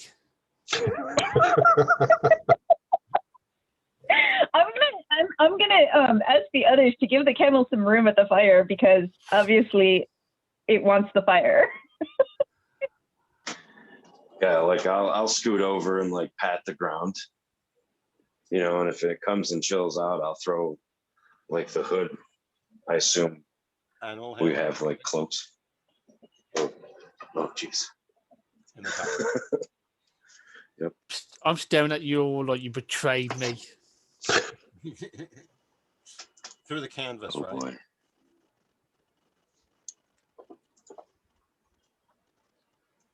Well, it seems to like you. He seems to pay attention and, looks down at where you're tapping at and then looks up at you like, he seems interested, but he's also looking at you like, I'm not stupid. There's nothing there. Oh God, another druid disguise. I'll pull out a ration and break it up on the ground and be like, and just go back to looking at the fire. And the camel cautiously approaches and starts sniffing and gently takes the ration and then backs off about a foot or two as he starts chewing on it.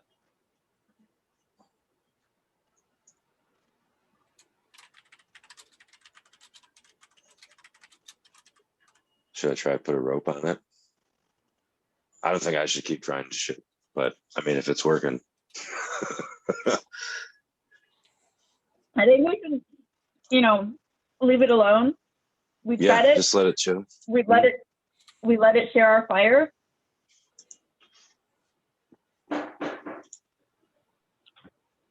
I think we should leave it alone for now. So, it takes the food. It doesn't seem it keeps its distance, but it doesn't take off.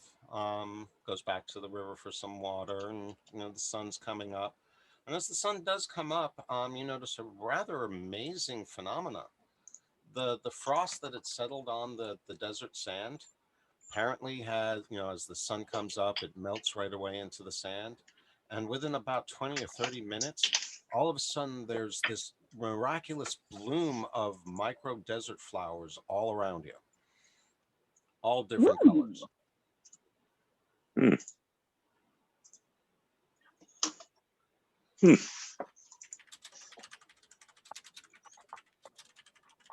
Interesting.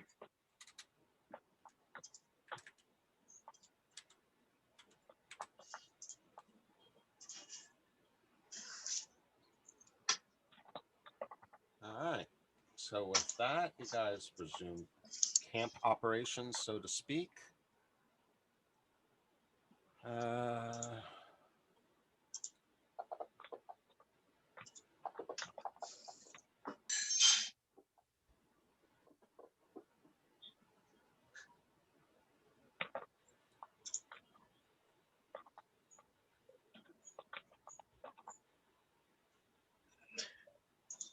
Good Lord. Before it doesn't really matter, I don't think. Can we detect magic?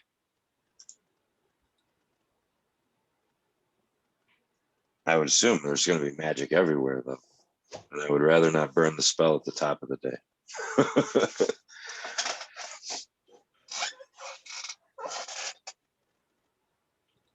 No, I don't think you're on mute. I know we had to mute you before, but I don't see you muted now. Are you saying anything right now? No, now you're muted. Now you're back off.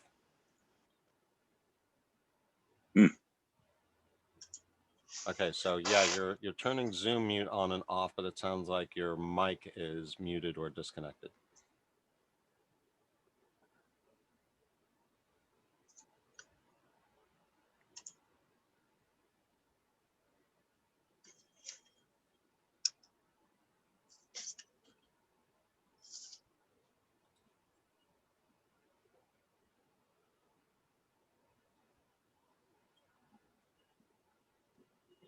Any luck? All right, we'll see if we can figure that out, but we'll try not to get into a situation where he needs to respond.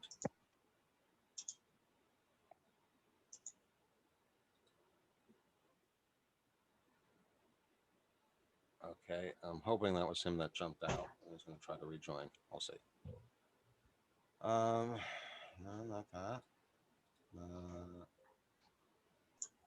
Toast is ready. That's what it sounds like. Check, right. check. Yes, we can Yep. hear you now. Cool. Gremlins. Yes, gremlins. Oh, this should be interesting.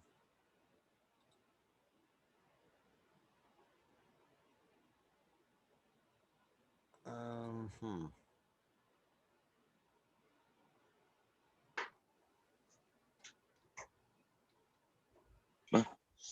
Sorry, guys. Give me just a moment. That one, that's one.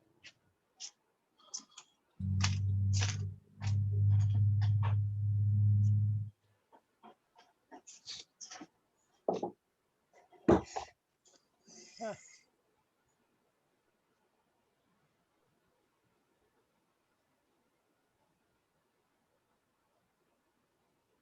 All right, there's a shortcoming on my part. All right, so technically the dice have insisted that you have a more battle-centric encounter right now. However, I realize that I failed to create any battle maps in the open desert. So rather than trying to waste time to put that together right now, and since this is just a random encounter that has no relevance on the game, we're going to just pretend that it didn't happen. Unless you want to just say that, you know, you saw a bunch of vanishing spiders off in the distance.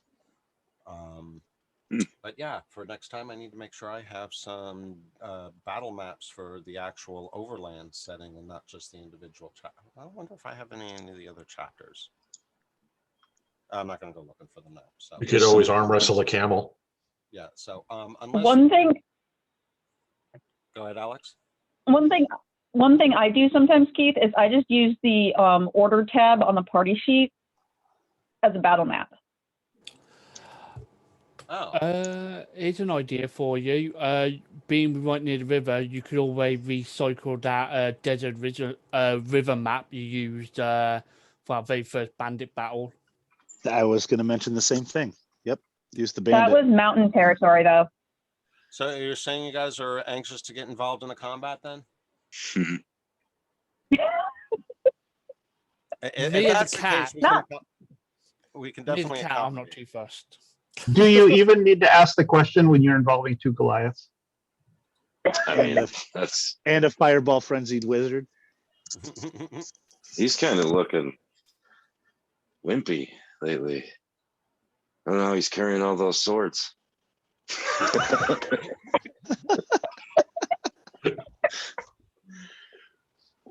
Are you handle that, Redrith? I didn't know those swords. I mean, you want me to carry your spell book? Well, you know what they say, a man who carries too many swords, yeah. Compensating.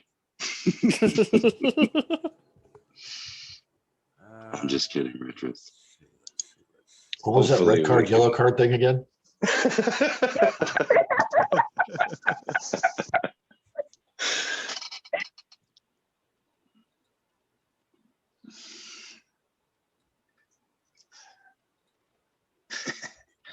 Redrith is contemplating how many fireballs he can cast before the encounter starts. All of you. How close are we to the river? Yeah, see, that's an important question, Right. isn't it? A very important question. So I've been trying to figure it out without asking, but I think it's safer. I've gotten to the point where I found the spell I want. How do I take a spell off my sheet and put the new one in? You don't need to. What you do is you drag the new spell onto your sheet, and then you go into preparation mode, Okay. and you untick the old spell and you tick the new spell. And then you go back to combat mode. Boom, done.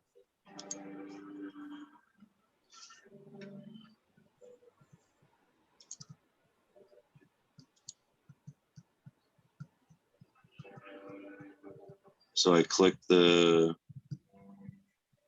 in preparation, click the new spell. So it has a check mark next to it. Yep, and then click the old spell that you don't want prepared so that it doesn't have a check mark.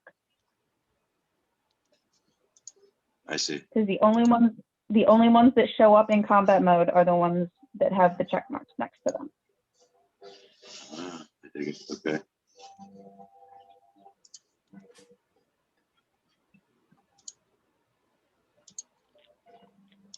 Ooh, that's nice. Oh, so then I can kind of load up my spells and then just go in and check them and uncheck them. Yeah. Yep, Oh, you get that's to do awesome. that every day. Yeah. Wizard gets to do it every level, or sort of every level. Right.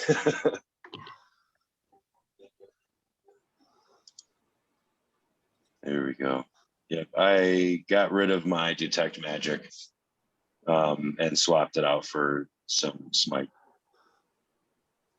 Okay. Searing smite. All the spellcasters should probably recalculate how many spells they're allowed to prepare, because it is influenced by your class level. I think I'm still short one, but I couldn't decide what I wanted yet. Okay.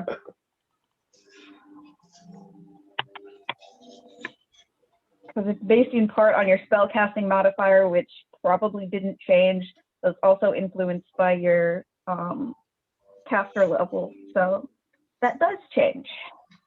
Also influenced by how much I want to torment that Goliath paladin.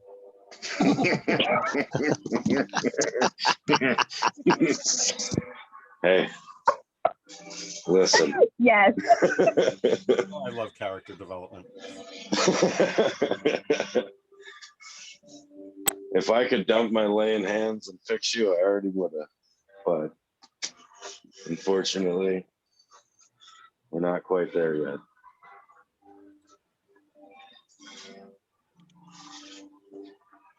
Sidebar, this person that's mowing their lawn right now usually mows their lawn at like 11 o'clock in the evening. And of course, she decides to mow her lawn while I'm in the office on a microphone.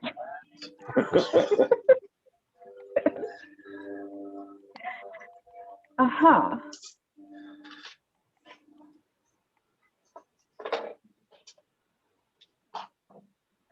And hey, I do fire damage now too, Redriff, with my Searing Smite.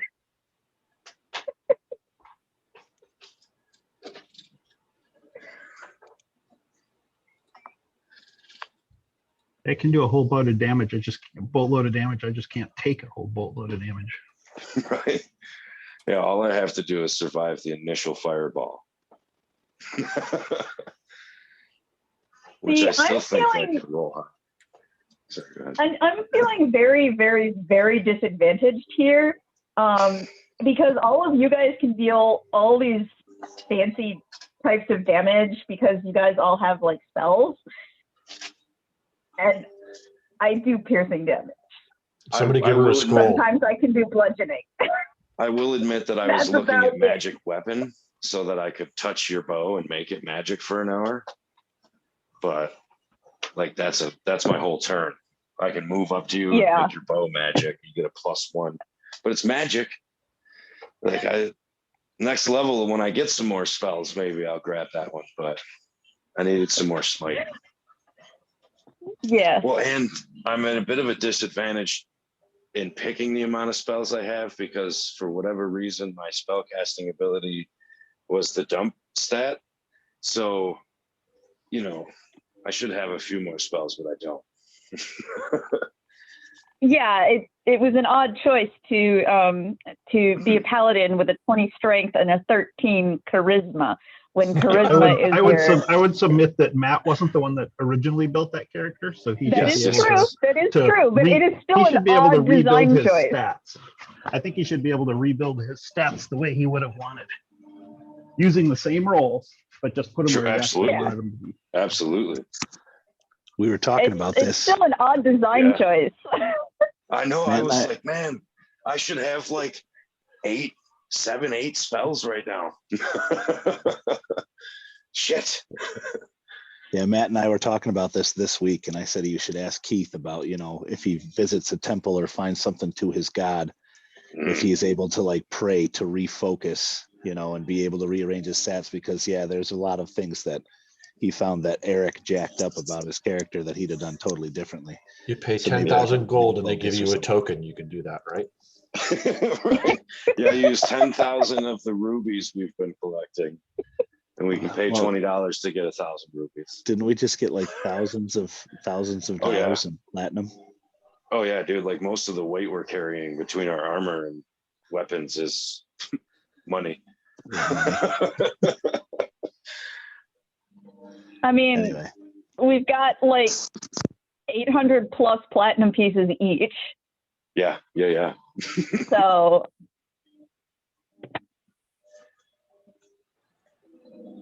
Yeah, just go change some of my tattoos or something. I don't know. All right, folks. It's 5 after. I'm going to need a few more minutes to finish getting this ready. So let's go ahead and take a break and meet back here at quarter after. Cool. Right on. And yeah, we'll proceed with what the dice have ordained. Cool. Okie dokie. Catch you all in a bit then. Hey Jim, if you want to give me a continue so that doesn't boot us from the session. I don't know what's more of a pain in the ass. So.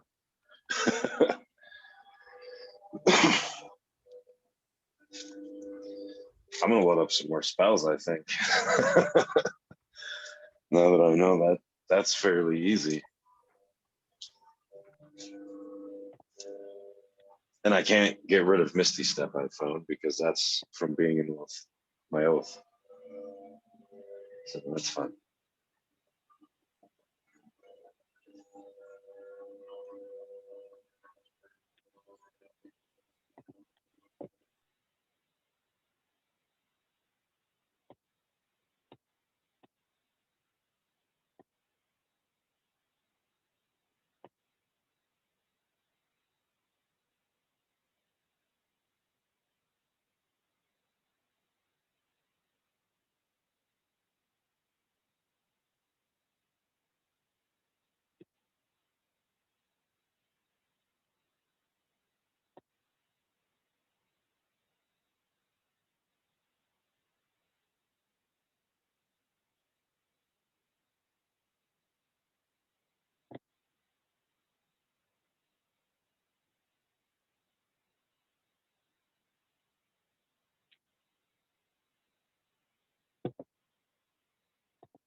Okay, I'm back. Sorry about that. Okay. We all here? Okay. Right up.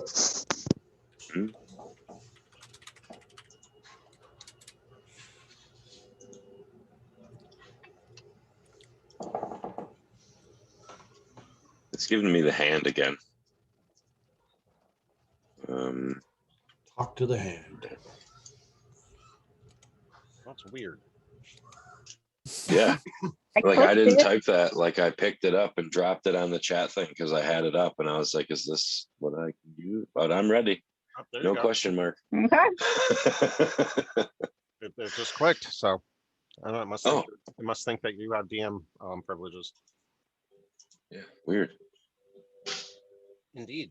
All right. So did that. That back over here.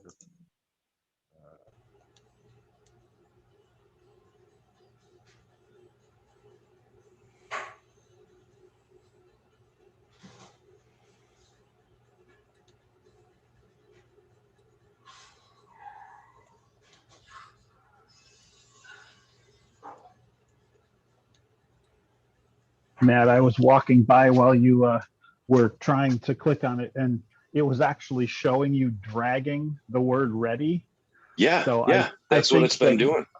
Yeah. So I think you might have actually clicked not on the boxes where they were, but if you like click and drag instead of just clicking, then it will it'll drag and copy and paste the text. Huh. Yeah, maybe. Okay. It's clicking now. Weird. All right. So arrange yourselves on that little peninsula or isthmus sticking into the river area. Cat. And yeah, Redruth, go ahead and place where your dome would be.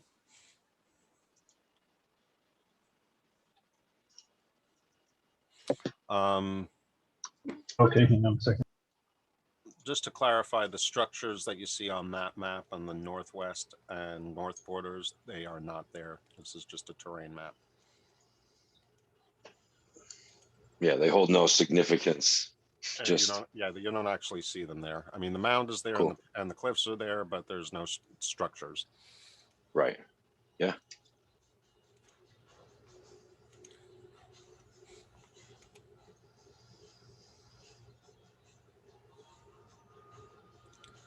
All right, so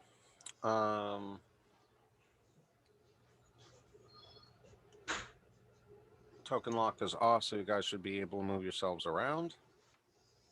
Yeah, another weirdness. For whatever reason, it's not letting me draw a circle. So we'll put it right. Let's just put it right centered on me. So How big is it? 10 feet, right? 10-foot radius. So 20, isn't it a 20-foot thing?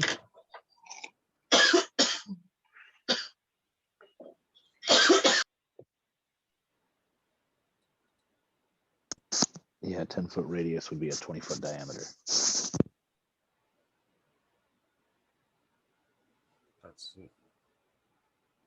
That's definitely not right. It says 15 feet here, but that's 20. Wait, 5, 10. If it's a 10-foot radius, then Okay, yeah, the circles are labeled. Yeah, the circles are labeled by radius. So there we go. Yeah, it should be fairly, like, we should be comfortable, but tight. No, that looks right. Yes. yeah, cramped, Yeah. but And you can see out, but things can't see into it, correct? Mm-hmm. correct. And That's correct. And I match it to the color of the sand. so they wouldn't see it. What about smell? Does smell pass through it? Yeah, I think smoke and things go through and we can cast through it. I can't. Right. But in this case, there's one means of detection which I am confident this is not going to protect against.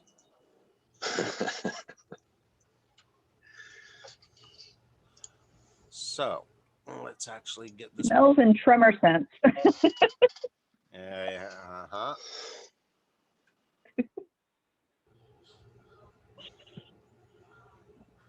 So this occurs a little later in the morning.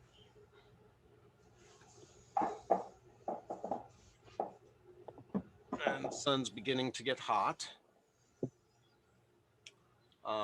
So given that you are resting and that it is hot out, you can control the environment inside the dome too, right?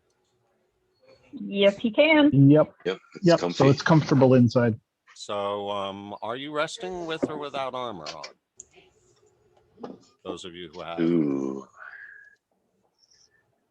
Well, rules as written, you can rest with light armor for no penalty. Right. In Yeah. 5th edition. Asking about heavy armor. Yep. I don't have my plate on. If I wasn't up for a watch, I wouldn't be armored.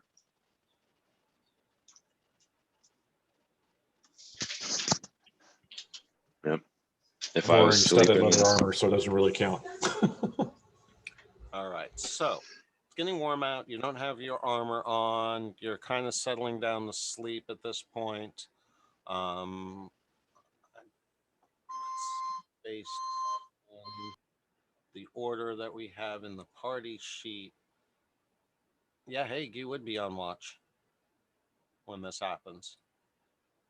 Sweet. So I get to wear my chainmail. And so about this time,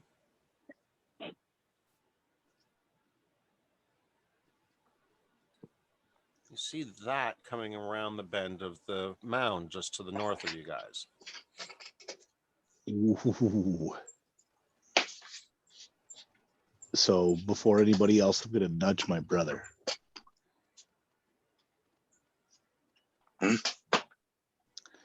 Something out there.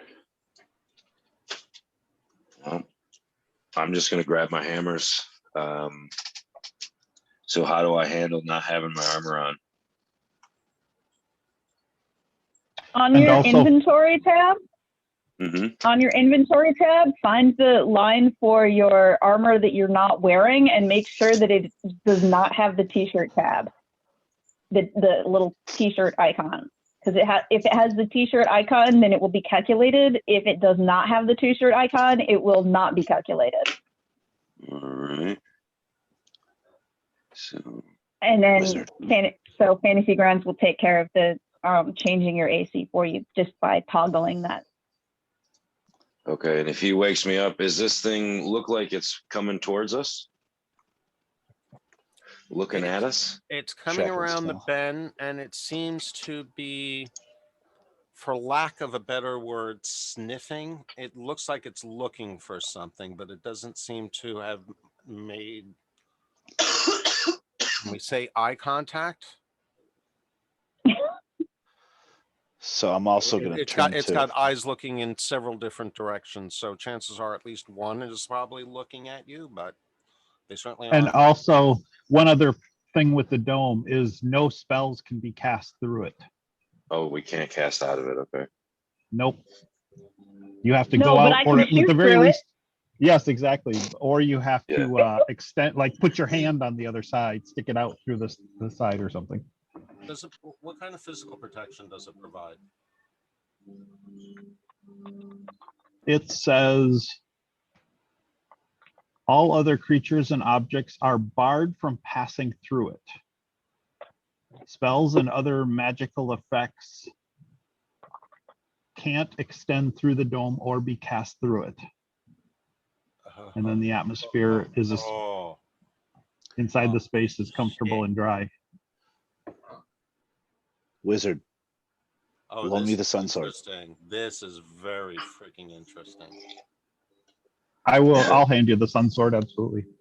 Sweet. how can I'm we gonna pass- while that's happening, I'm gonna cast Shield of Faith on myself. Inventory wise, I- how can you pass that to me? We do the party sheet. Drop it in the party sheet. Oh shit! I Okay, didn't target hang on a sec. myself. Does that work for casting that on me?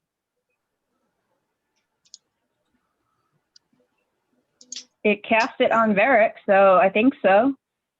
My AC is still a 12. It should be a 14. No, it doesn't reflect on your sheet, but it does reflect in the calculations when it decides whether or not it hit. Cool. So Oh. with my dual wielder, how is it going to calculate my +1 to AC? Okay, it is in the party sheet. It's a Sunblade.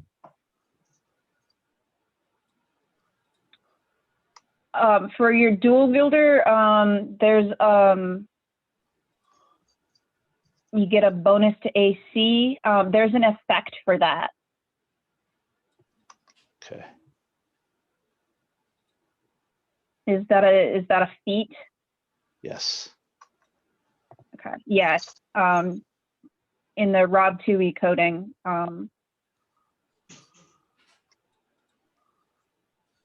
it's in there under feats. Forgot about the camels, folks. Oh, We gotta go save our camels. I'm glad I cast Shield of Faith. that's a good point. We may not like horse meat, but Yeah, I'm gonna say Redrith maybe chill in the dome. The dome, I think we- everybody else can pass in and out of the dome. I cannot Yep. leave or it falls, but this can easily be a safe place for you guys to run back to. Right. Couldn't you reach your hand out and cast a spell, and that's not a thing? Like as long as most of you That- stays in, like That might work. Only if it was a purely somatic spell. that makes sense. Well, Oh, that's true could be because somatic the material. words Mhm. wouldn't make it out. Right. Right, It could be yeah. somatic right. and material, but it can't have a verbal component that has to extend outside the shell. makes sense. Yeah, for sure. And because if I poke my head out, then the dome falls. Yep, just chilling here. We got it. Interesting way Which, to get around the rules, but I think that's a viable constraint. So I should be able to hit it with some magic missile. All right, at this point, I'm going to have you all roll initiative.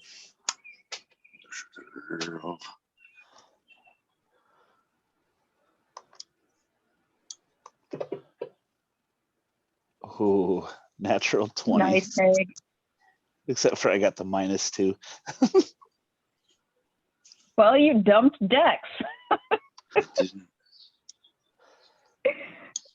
Not much we can say Oh, I'm about that. dropping it in the wrong That was an intelligence check, Sekesh, not an initiative roll. Ooh, fuck. Man, I had a natural 20, but I dropped it in the freaking combat tracker, not in the chat. Ah, There you go. Yeah, that worked better for you anyway.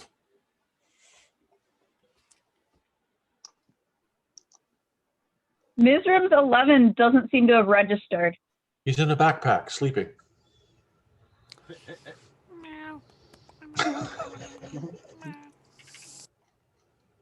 Damn one. I think at this point it'd be more like That critical essentials extension that keeps messing with them. I'm pretty sure. All right. So, pretty sure. pretty sure. Okay, now I get to have fun with it. There we go. There Hey, should now, be an eighth. There should be an eighth camel, the stray. Oh yeah. Now, hang on. Varric, you're still inside the dome and you don't have armor on, right? Isn't that correct?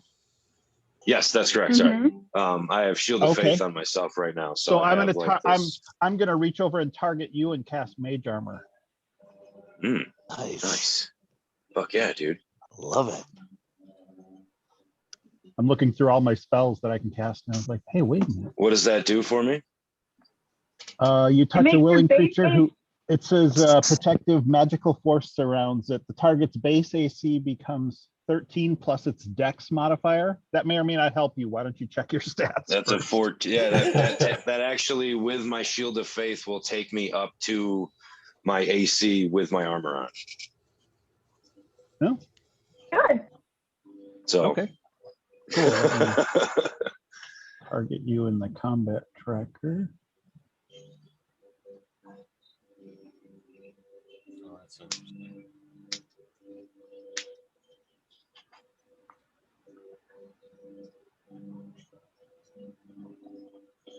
I'm gonna go give this thing a hug because that's about all I can do.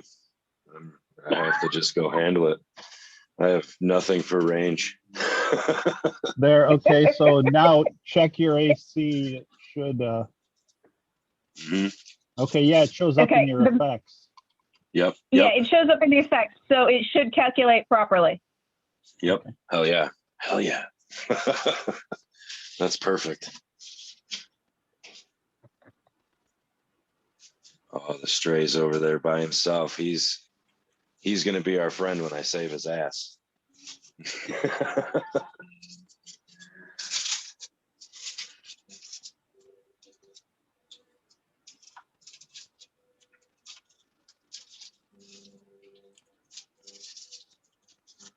When Redrith goes to give me the mage armor, though, because he's been threatening so many fireballs, I'm gonna kind of wince a little bit and then be like, "Oh, thanks."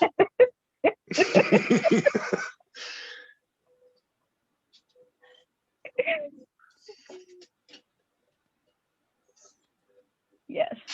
Okay. Now we have all the camels. Ooh, interesting. Counterspell is requires somatic. Oh, so you So could reach I out of can- the dome and be like, "Poof." Right. Yeah, you can That's reach awesome. under the dome and be like, no, no, no, no. But I can't Touch your fireball. it. magic. Right. How do you get magic missile?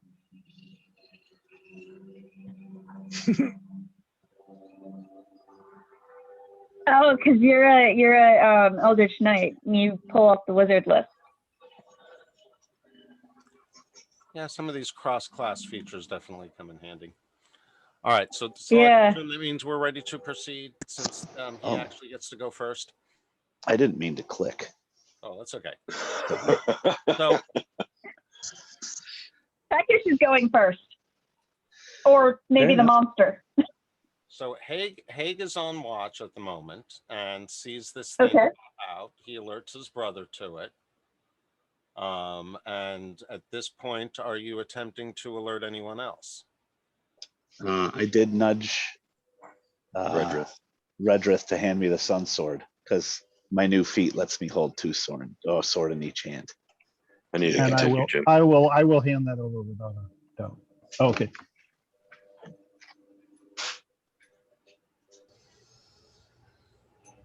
Totally gonna look at you and be like, "What the fuck?" When you get the sword, like, what? Just asking for the wrong one, I guess. Just look at him and shrug back. Even presuming that Fekish is being remarkably perceptive, even though he's resting, he's not going to have anything to clue off of until until Haig responds. Even if it's a subtle nudge at his brother. So I have to bring his initiative down to 17. Okay.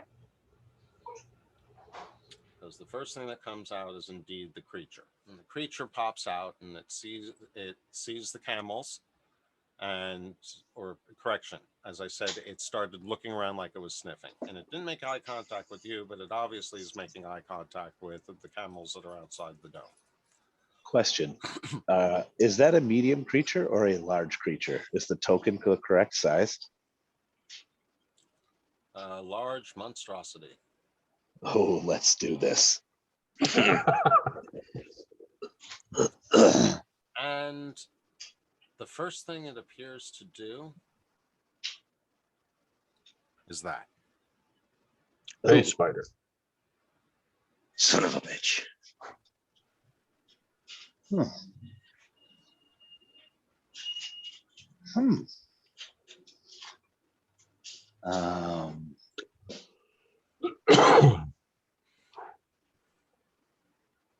Well, I'm probably going to do what I naturally would do.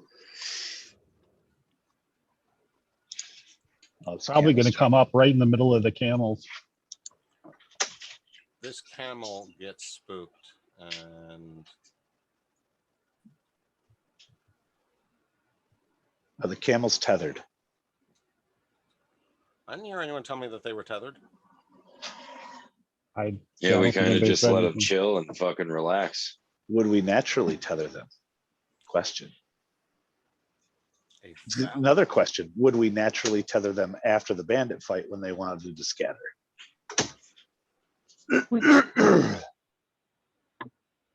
That's an We've excellent lost the point. camels before. We've nearly You weren't lost there for camels that, before were you? because they bolted.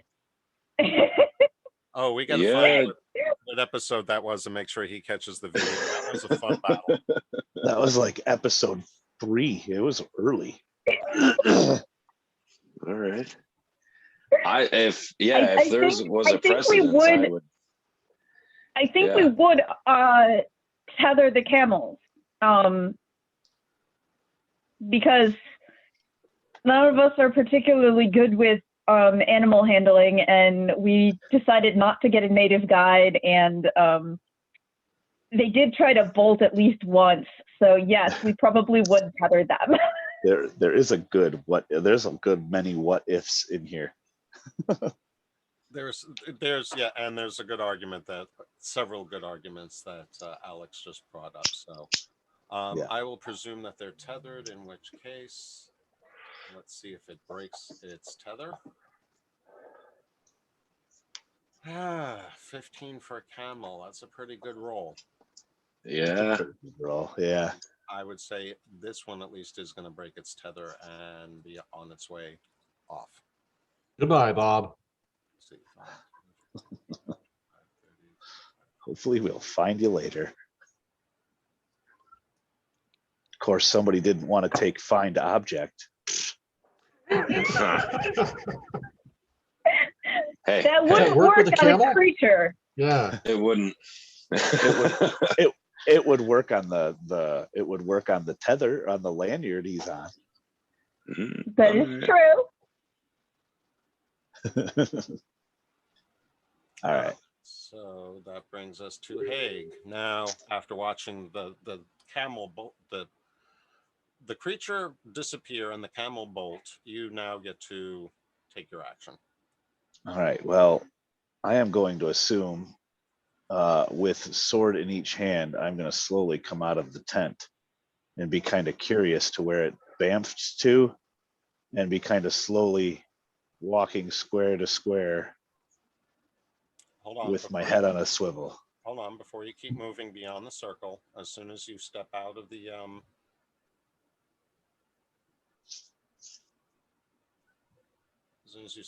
the dome, that becomes visible to you.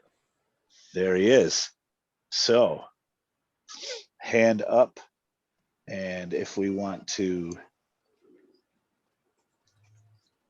take the first, let's see, I'm going to check my tracker, identified, and then take this first one that I did and drop it so it counts. Actually, do a perception check, if you would. Yes, sir. In the tower.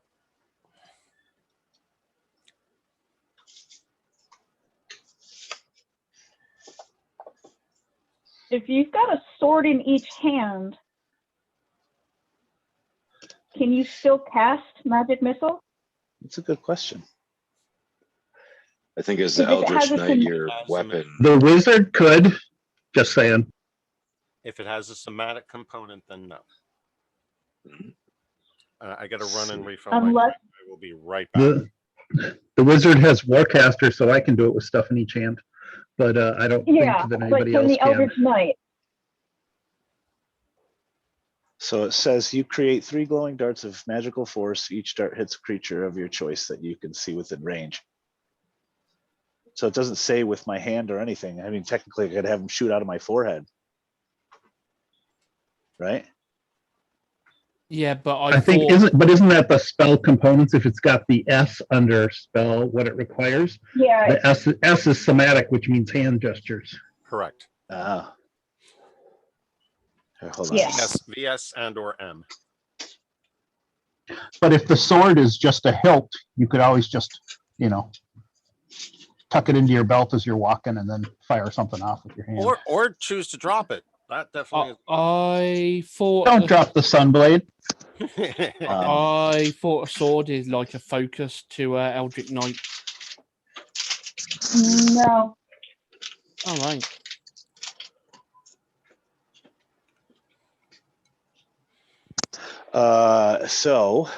Well, I guess if it's for next turn, it doesn't matter. I can sheathe my sword, or even just, what I'll do is I'll just take my sword and I'll punch it into the sand and raise my hand up and cast magic missile.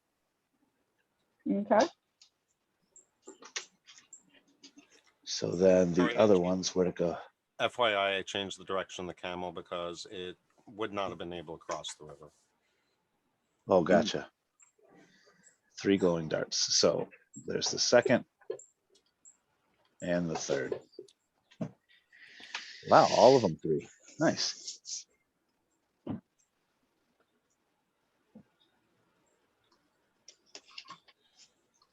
think that would put me up. That did a nice amount of damage. I really got to figure out how to change the color of the font on the wounds.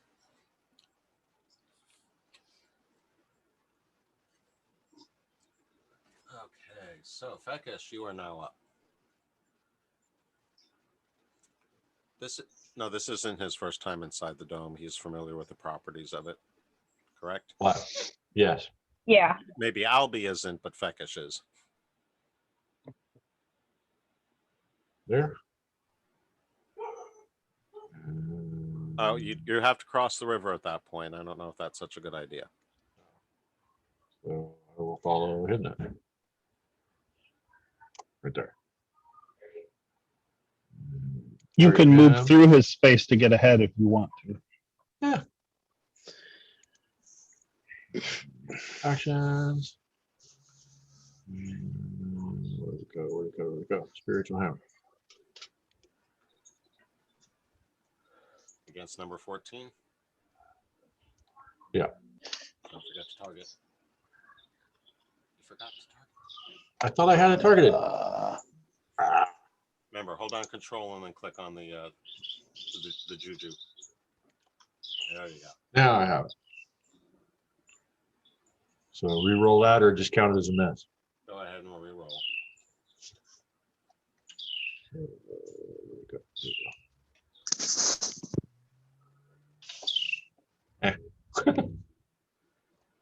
No, it hit. Still a hit. It's a large creature. It's hard to miss.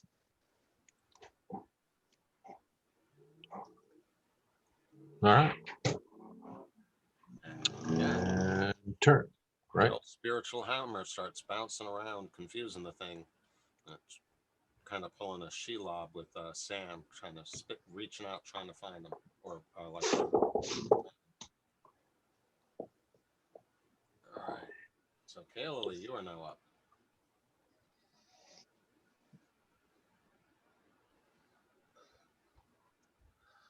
I think I'm gonna shoot it.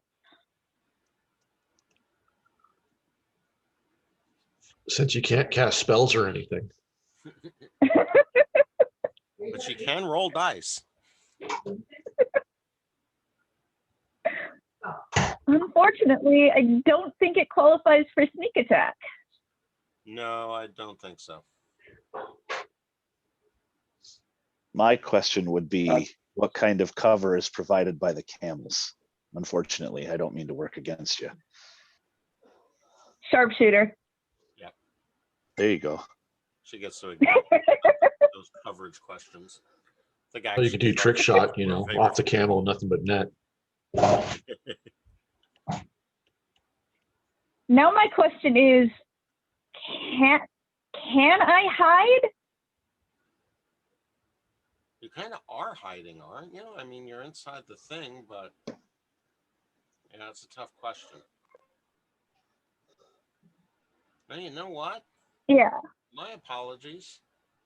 Yeah, you definitely that would have been a sneak attack because everything that's been done so far by Haig and Fekish, they've been outside the dome, so there's no. It still hasn't. It's not smart enough to realize that there's something obscuring other beings. Okay, so that's an Nice. additional. That's an additional We- 10 damage. We bloodied this thing already. Yes, you did.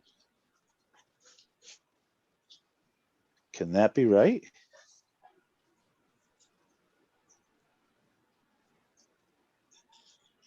Well, Unless it's I'm just a going big, to dumb, ugly.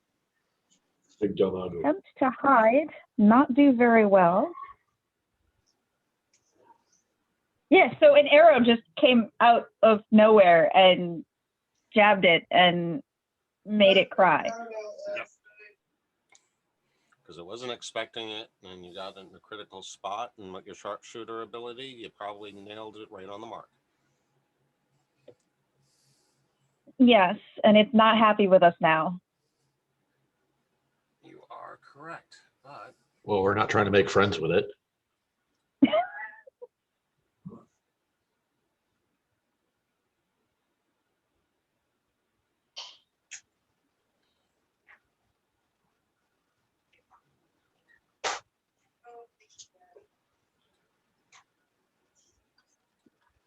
with that though, see this come up in the corner. Ooh, yeah. 15, and it targets Haig.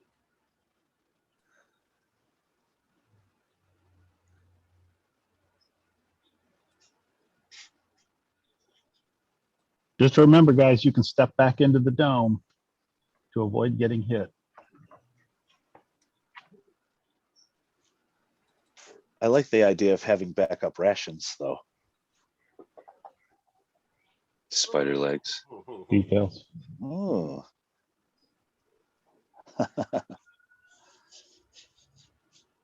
Do they taste a bit like Fat crab legs?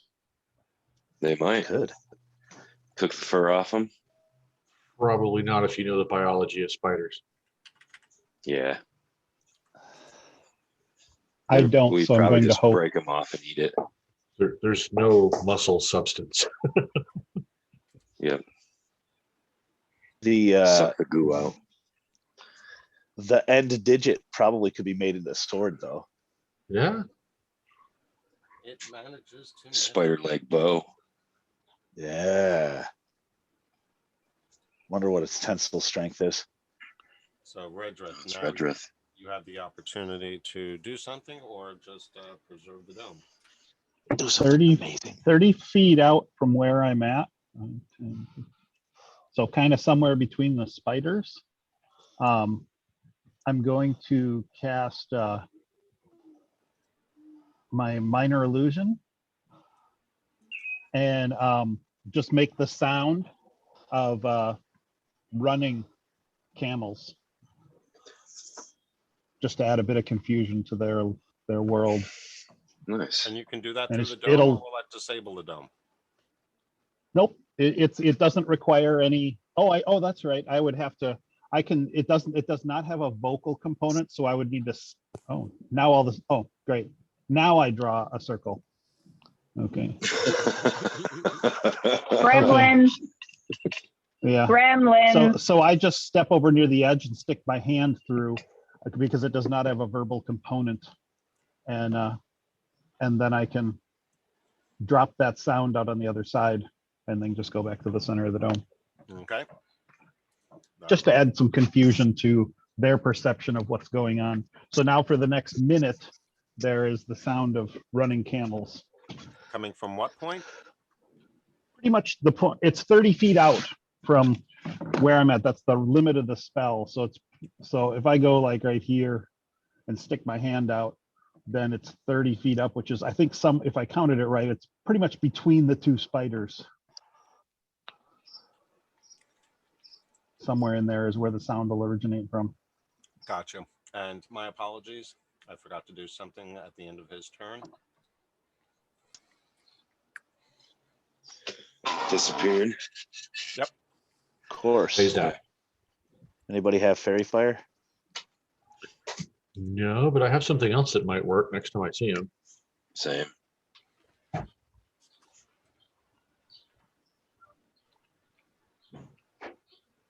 So, Retro, are you done then?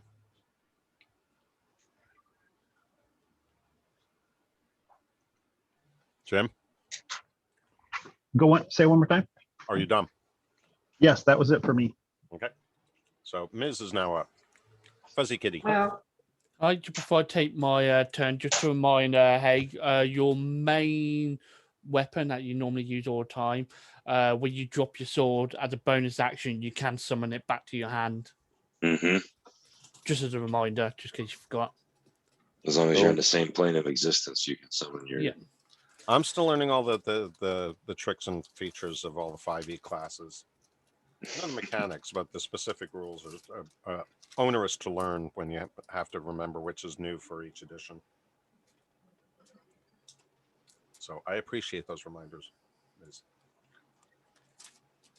Right, as a bonus action, I'm going to drop my cat form and I'm going to... Oh, why am I drawing circles? That's odd. What's going on? Gremlin, I'm telling ya.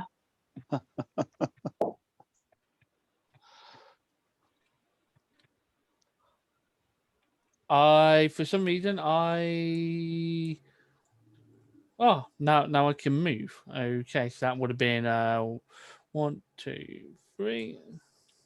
Something tells me Yeah. there's a lot of bug reports in the latest release. I can believe that. And this elf comes out of the dome next to Feckish, and Feckish is like, WTF, who are you? I just look at him, make eye contact, and just go, meow. Is this the first time you've seen him in humanoid form? Yes. Yes, I think it is. Oh, then hopefully the meow will explain much. It would, I think. Oh, he's saved. I need a reasonably intelligent cleric. Find my bolt, it dodges, and I'm just going to look at my hand and go, this is why I stare as a cat, and then just turn around, just walk straight back in the tone. It's a good try, but that was a We hell of a love our save. midroom. We love our cat. Meow. It's the camel's turn. Go, gadget camel. See, this one needs to make a tether check. Oh, what do you know? Oh boy. Fuck.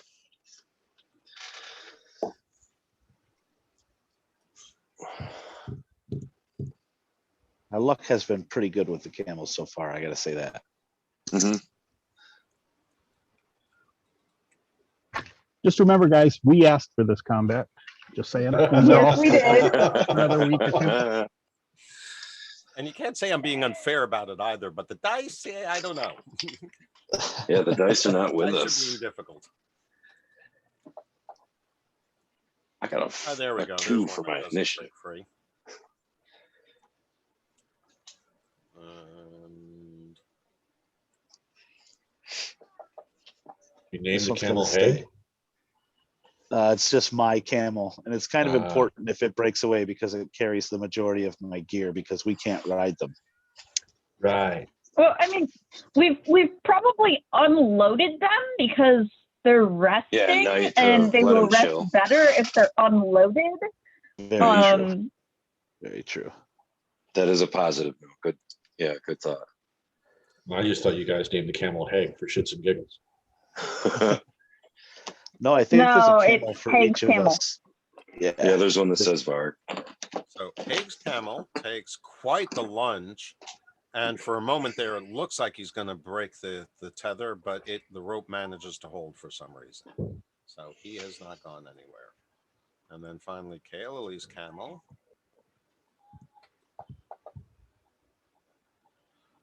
Rolls a 1. It's not going anywhere. It fell down. It might have a broken ankle. I'll have to check later. And then let's see this one, the wandering camel, the random one. May kinda soon be looks- Keller Lily's new camel. It might be. All right, so let's see.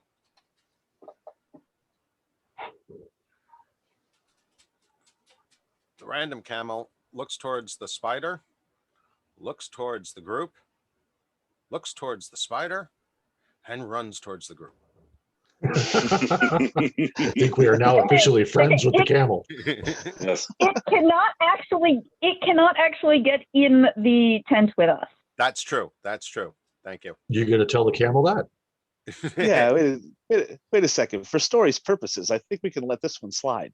Well, it doesn't actually see anything but a big dome that's sand colored. But it does see Haig and Feckish, and so it runs to the other, so that the spider is on the far side of them from it. Yeah, exactly. And a few other camels too, but apparently it seems to be relatively smart compared to your other camels. Nice. So might have been a good choice, but yeah, so it takes cover. And now we have, Spider's turn. yes. One we can't see.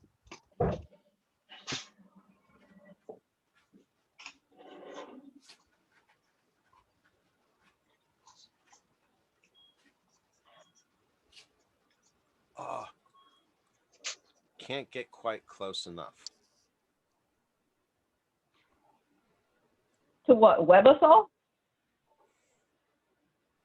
Or at least maybe hit Feckish and I in one move. It moves up to there. And then disappears. Bamfs. Varric, you are up. All right, well, while this was all going on, I was like rubbing ash on my face and stuff, like waiting for letting everybody go because I got no armor on. So I am gonna come out here into the middle, and I don't see either of them once I get out here. Nope, you don't. And by the way, everyone, I am aware of the time, but I figure we can finish off this round. Sure. That sounds good to me. Blind swing. Shit. But it's About, gonna you, hurt. you don't see anywhere around, and you know you saw it, and so it kind of brings up the question of, well, wait a minute, what's up with the dome? Was it tricking me or something? I know I saw something Right. out there. I know I saw camels run. Camels obviously saw something. Okay, I'm gonna swing at the position that I last saw that last one, the first one. Which is right about where you're standing. Uh-huh. And I'm gonna cast Branding Smite and take a swing. And that's my bonus action to cast Branding Smite. And then we're done. Oh, hang on. Couldn't you hold your action until it next appears and then whack it? You Yeah, could. but okay, yeah, Whack-a-mole. my bonus. So can I cast Branding Smite with my bonus and then hold my action until I see it? I believe. Probably. So. Yeah, Yeah, can't if I think of can any do reason that. why you shouldn't. Okay. Because that's what the ready action basically allows you to do, and you're basically defining it. One of those shows up, you're hitting it. Yeah. Whack-a-mole. But I believe it can The only. next time you hit a creature, It should apply casting that. branding, Right? casting branding smite is it's a concentration spell, so you can cast it and then not hit for up to 10 turns. Cool. Yeah. Then yeah, I will So- bonus action Branding Smite, and then hold my main action until something comes out. Okay, that sounds like it's. Because once Until if you I hit have it, a it won't be target. able to. Mhm. that Sounds like good. Probably a smart idea. And yes, so I'm blam. Branding smite, not searing smite, right? There it is. Correct. Branding. Yep. If it pops up again, it's gonna glow. Quick question. And it won't be able to turn invisible. The one that we bloodied, would it be leaving marks in the sand? Depends on what it's doing. Yeah. I mean, if it's bleeding, and would it be leave drips of? But that signs of it? it would probably leave something, but as if it moves, because I know there are some types of bad guys that when they disappear, they're not even like here or something. So Hey, spider.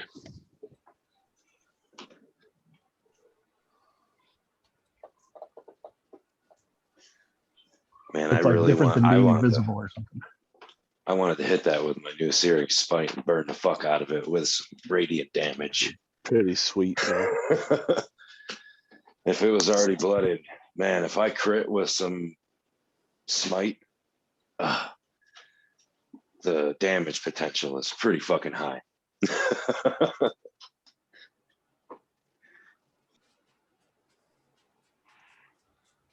Interesting.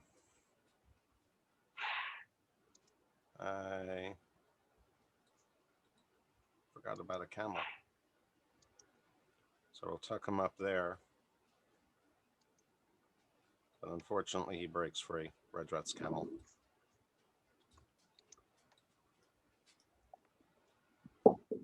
Never liked them anyways. So you got 3 bolting camels at this point.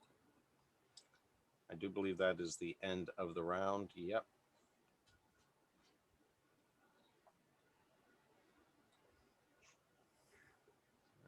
Let's see.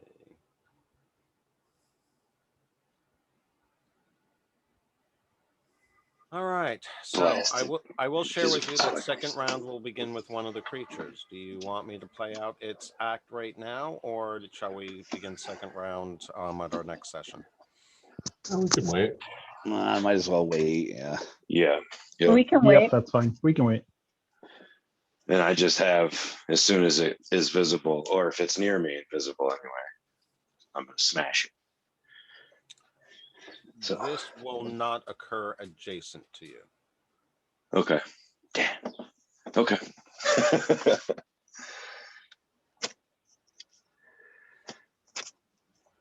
And with that, I guess we wrap up session 30.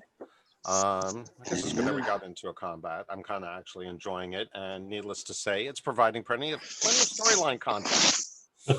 Awesome. We've got a knack for that, absolutely. And now we have a side quest. Find all of our camels. Sword. Yep, that does remind me. Both Albie and Haig. Sorry, and Varric. You guys missed the earlier references to the camels and the water and what happened earlier. So I have to double check which episode that was, but we do have the videos. I think that there's 1 or 2 early on that either have no audio or just are really lousy to watch, but I think we have the video of that battle, and that's definitely worth going back to. So I'll see if I can figure out which one it was and what time, and I'll post that in the channel so you guys can watch it when you have a chance. But cool. Episode 2 has no video, but the audio is pretty good. I'm rewatching them now. Okay. Yeah, and I did get everything up through last session posted up there, so I will try to make sure that this one gets posted by the end of the weekend. Okay. Yeah, good session. As usual, I always manage to have much more prepared than I expect you to go to. I don't want to blame anyone. I'm conscientious that we have a slow pace of accomplishing battles and certain encounters. But I'm open to suggestions. To me, it's a balance of the detail and the opportunity that you have to respond to things versus being very dominating about, okay, yeah, let's keep this moving. This session didn't seem to drag though. This one was pretty fun, even though we didn't get this very was far. fine for me. Okay. Yeah. Well, I'm digging it. I'm A encouraging few days travel from the temple. Yeah. Yeah, I want to encourage the feedback because I want to make sure that you guys aren't getting bored. I don't think adding Albie made us too numerous of a party, but I definitely think we don't want to add anyone else to the. No, the problem child is that paladin. Yeah. Whoa. And what about the squishy? Or maybe it's that damn cat that does nothing. Hey, Everybody deserves to sleep if he's. Oh, what I don't know. I have perfect a attitude. I have a feeling it's going to be that glass cannon wizard. Yeah. No, I I think can if we just- spent, Sword hoarder. I think if we spent too much time driving things to move faster, we'd have less time to bullshit and have fun. So Yeah, That's for very sure. true. So yeah, like I said, Any- it's a balance. I'm open to feedback, whether you want to share it with the group or you want to reach out to me privately. Both are encouraged. And you know, I want to try to make the game as fun for everyone. And I will also say I have a personal goal here. I've played this campaign or started it up at least a half a dozen times since it I've came played out. through it at least once. We never finished it though, and that's No, we the didn't. thing is I've only finished it once. I'm really hoping that we are able to make it through the entire campaign because the end is worth it. Yeah, no, I That's get it. awesome. Hell yeah. Hell yeah. Very good. I'll see you guys next week. I got 2 graduation parties to hit. So Jim, I'll be Cheers. at the water. 2 weeks, So maybe I'll 2 stop up. 2 weeks, yes. I'll be at the Waters one too, at least for a little while. Then I got to Okay. come back and work on the camper. But I'm All right. going to I'll tell see you guys now. in 2 weeks. I Sounds good. may have an issue. Have a good one. Thanks, all. guys. Can you guys still hear me? yep. Yes. Yep.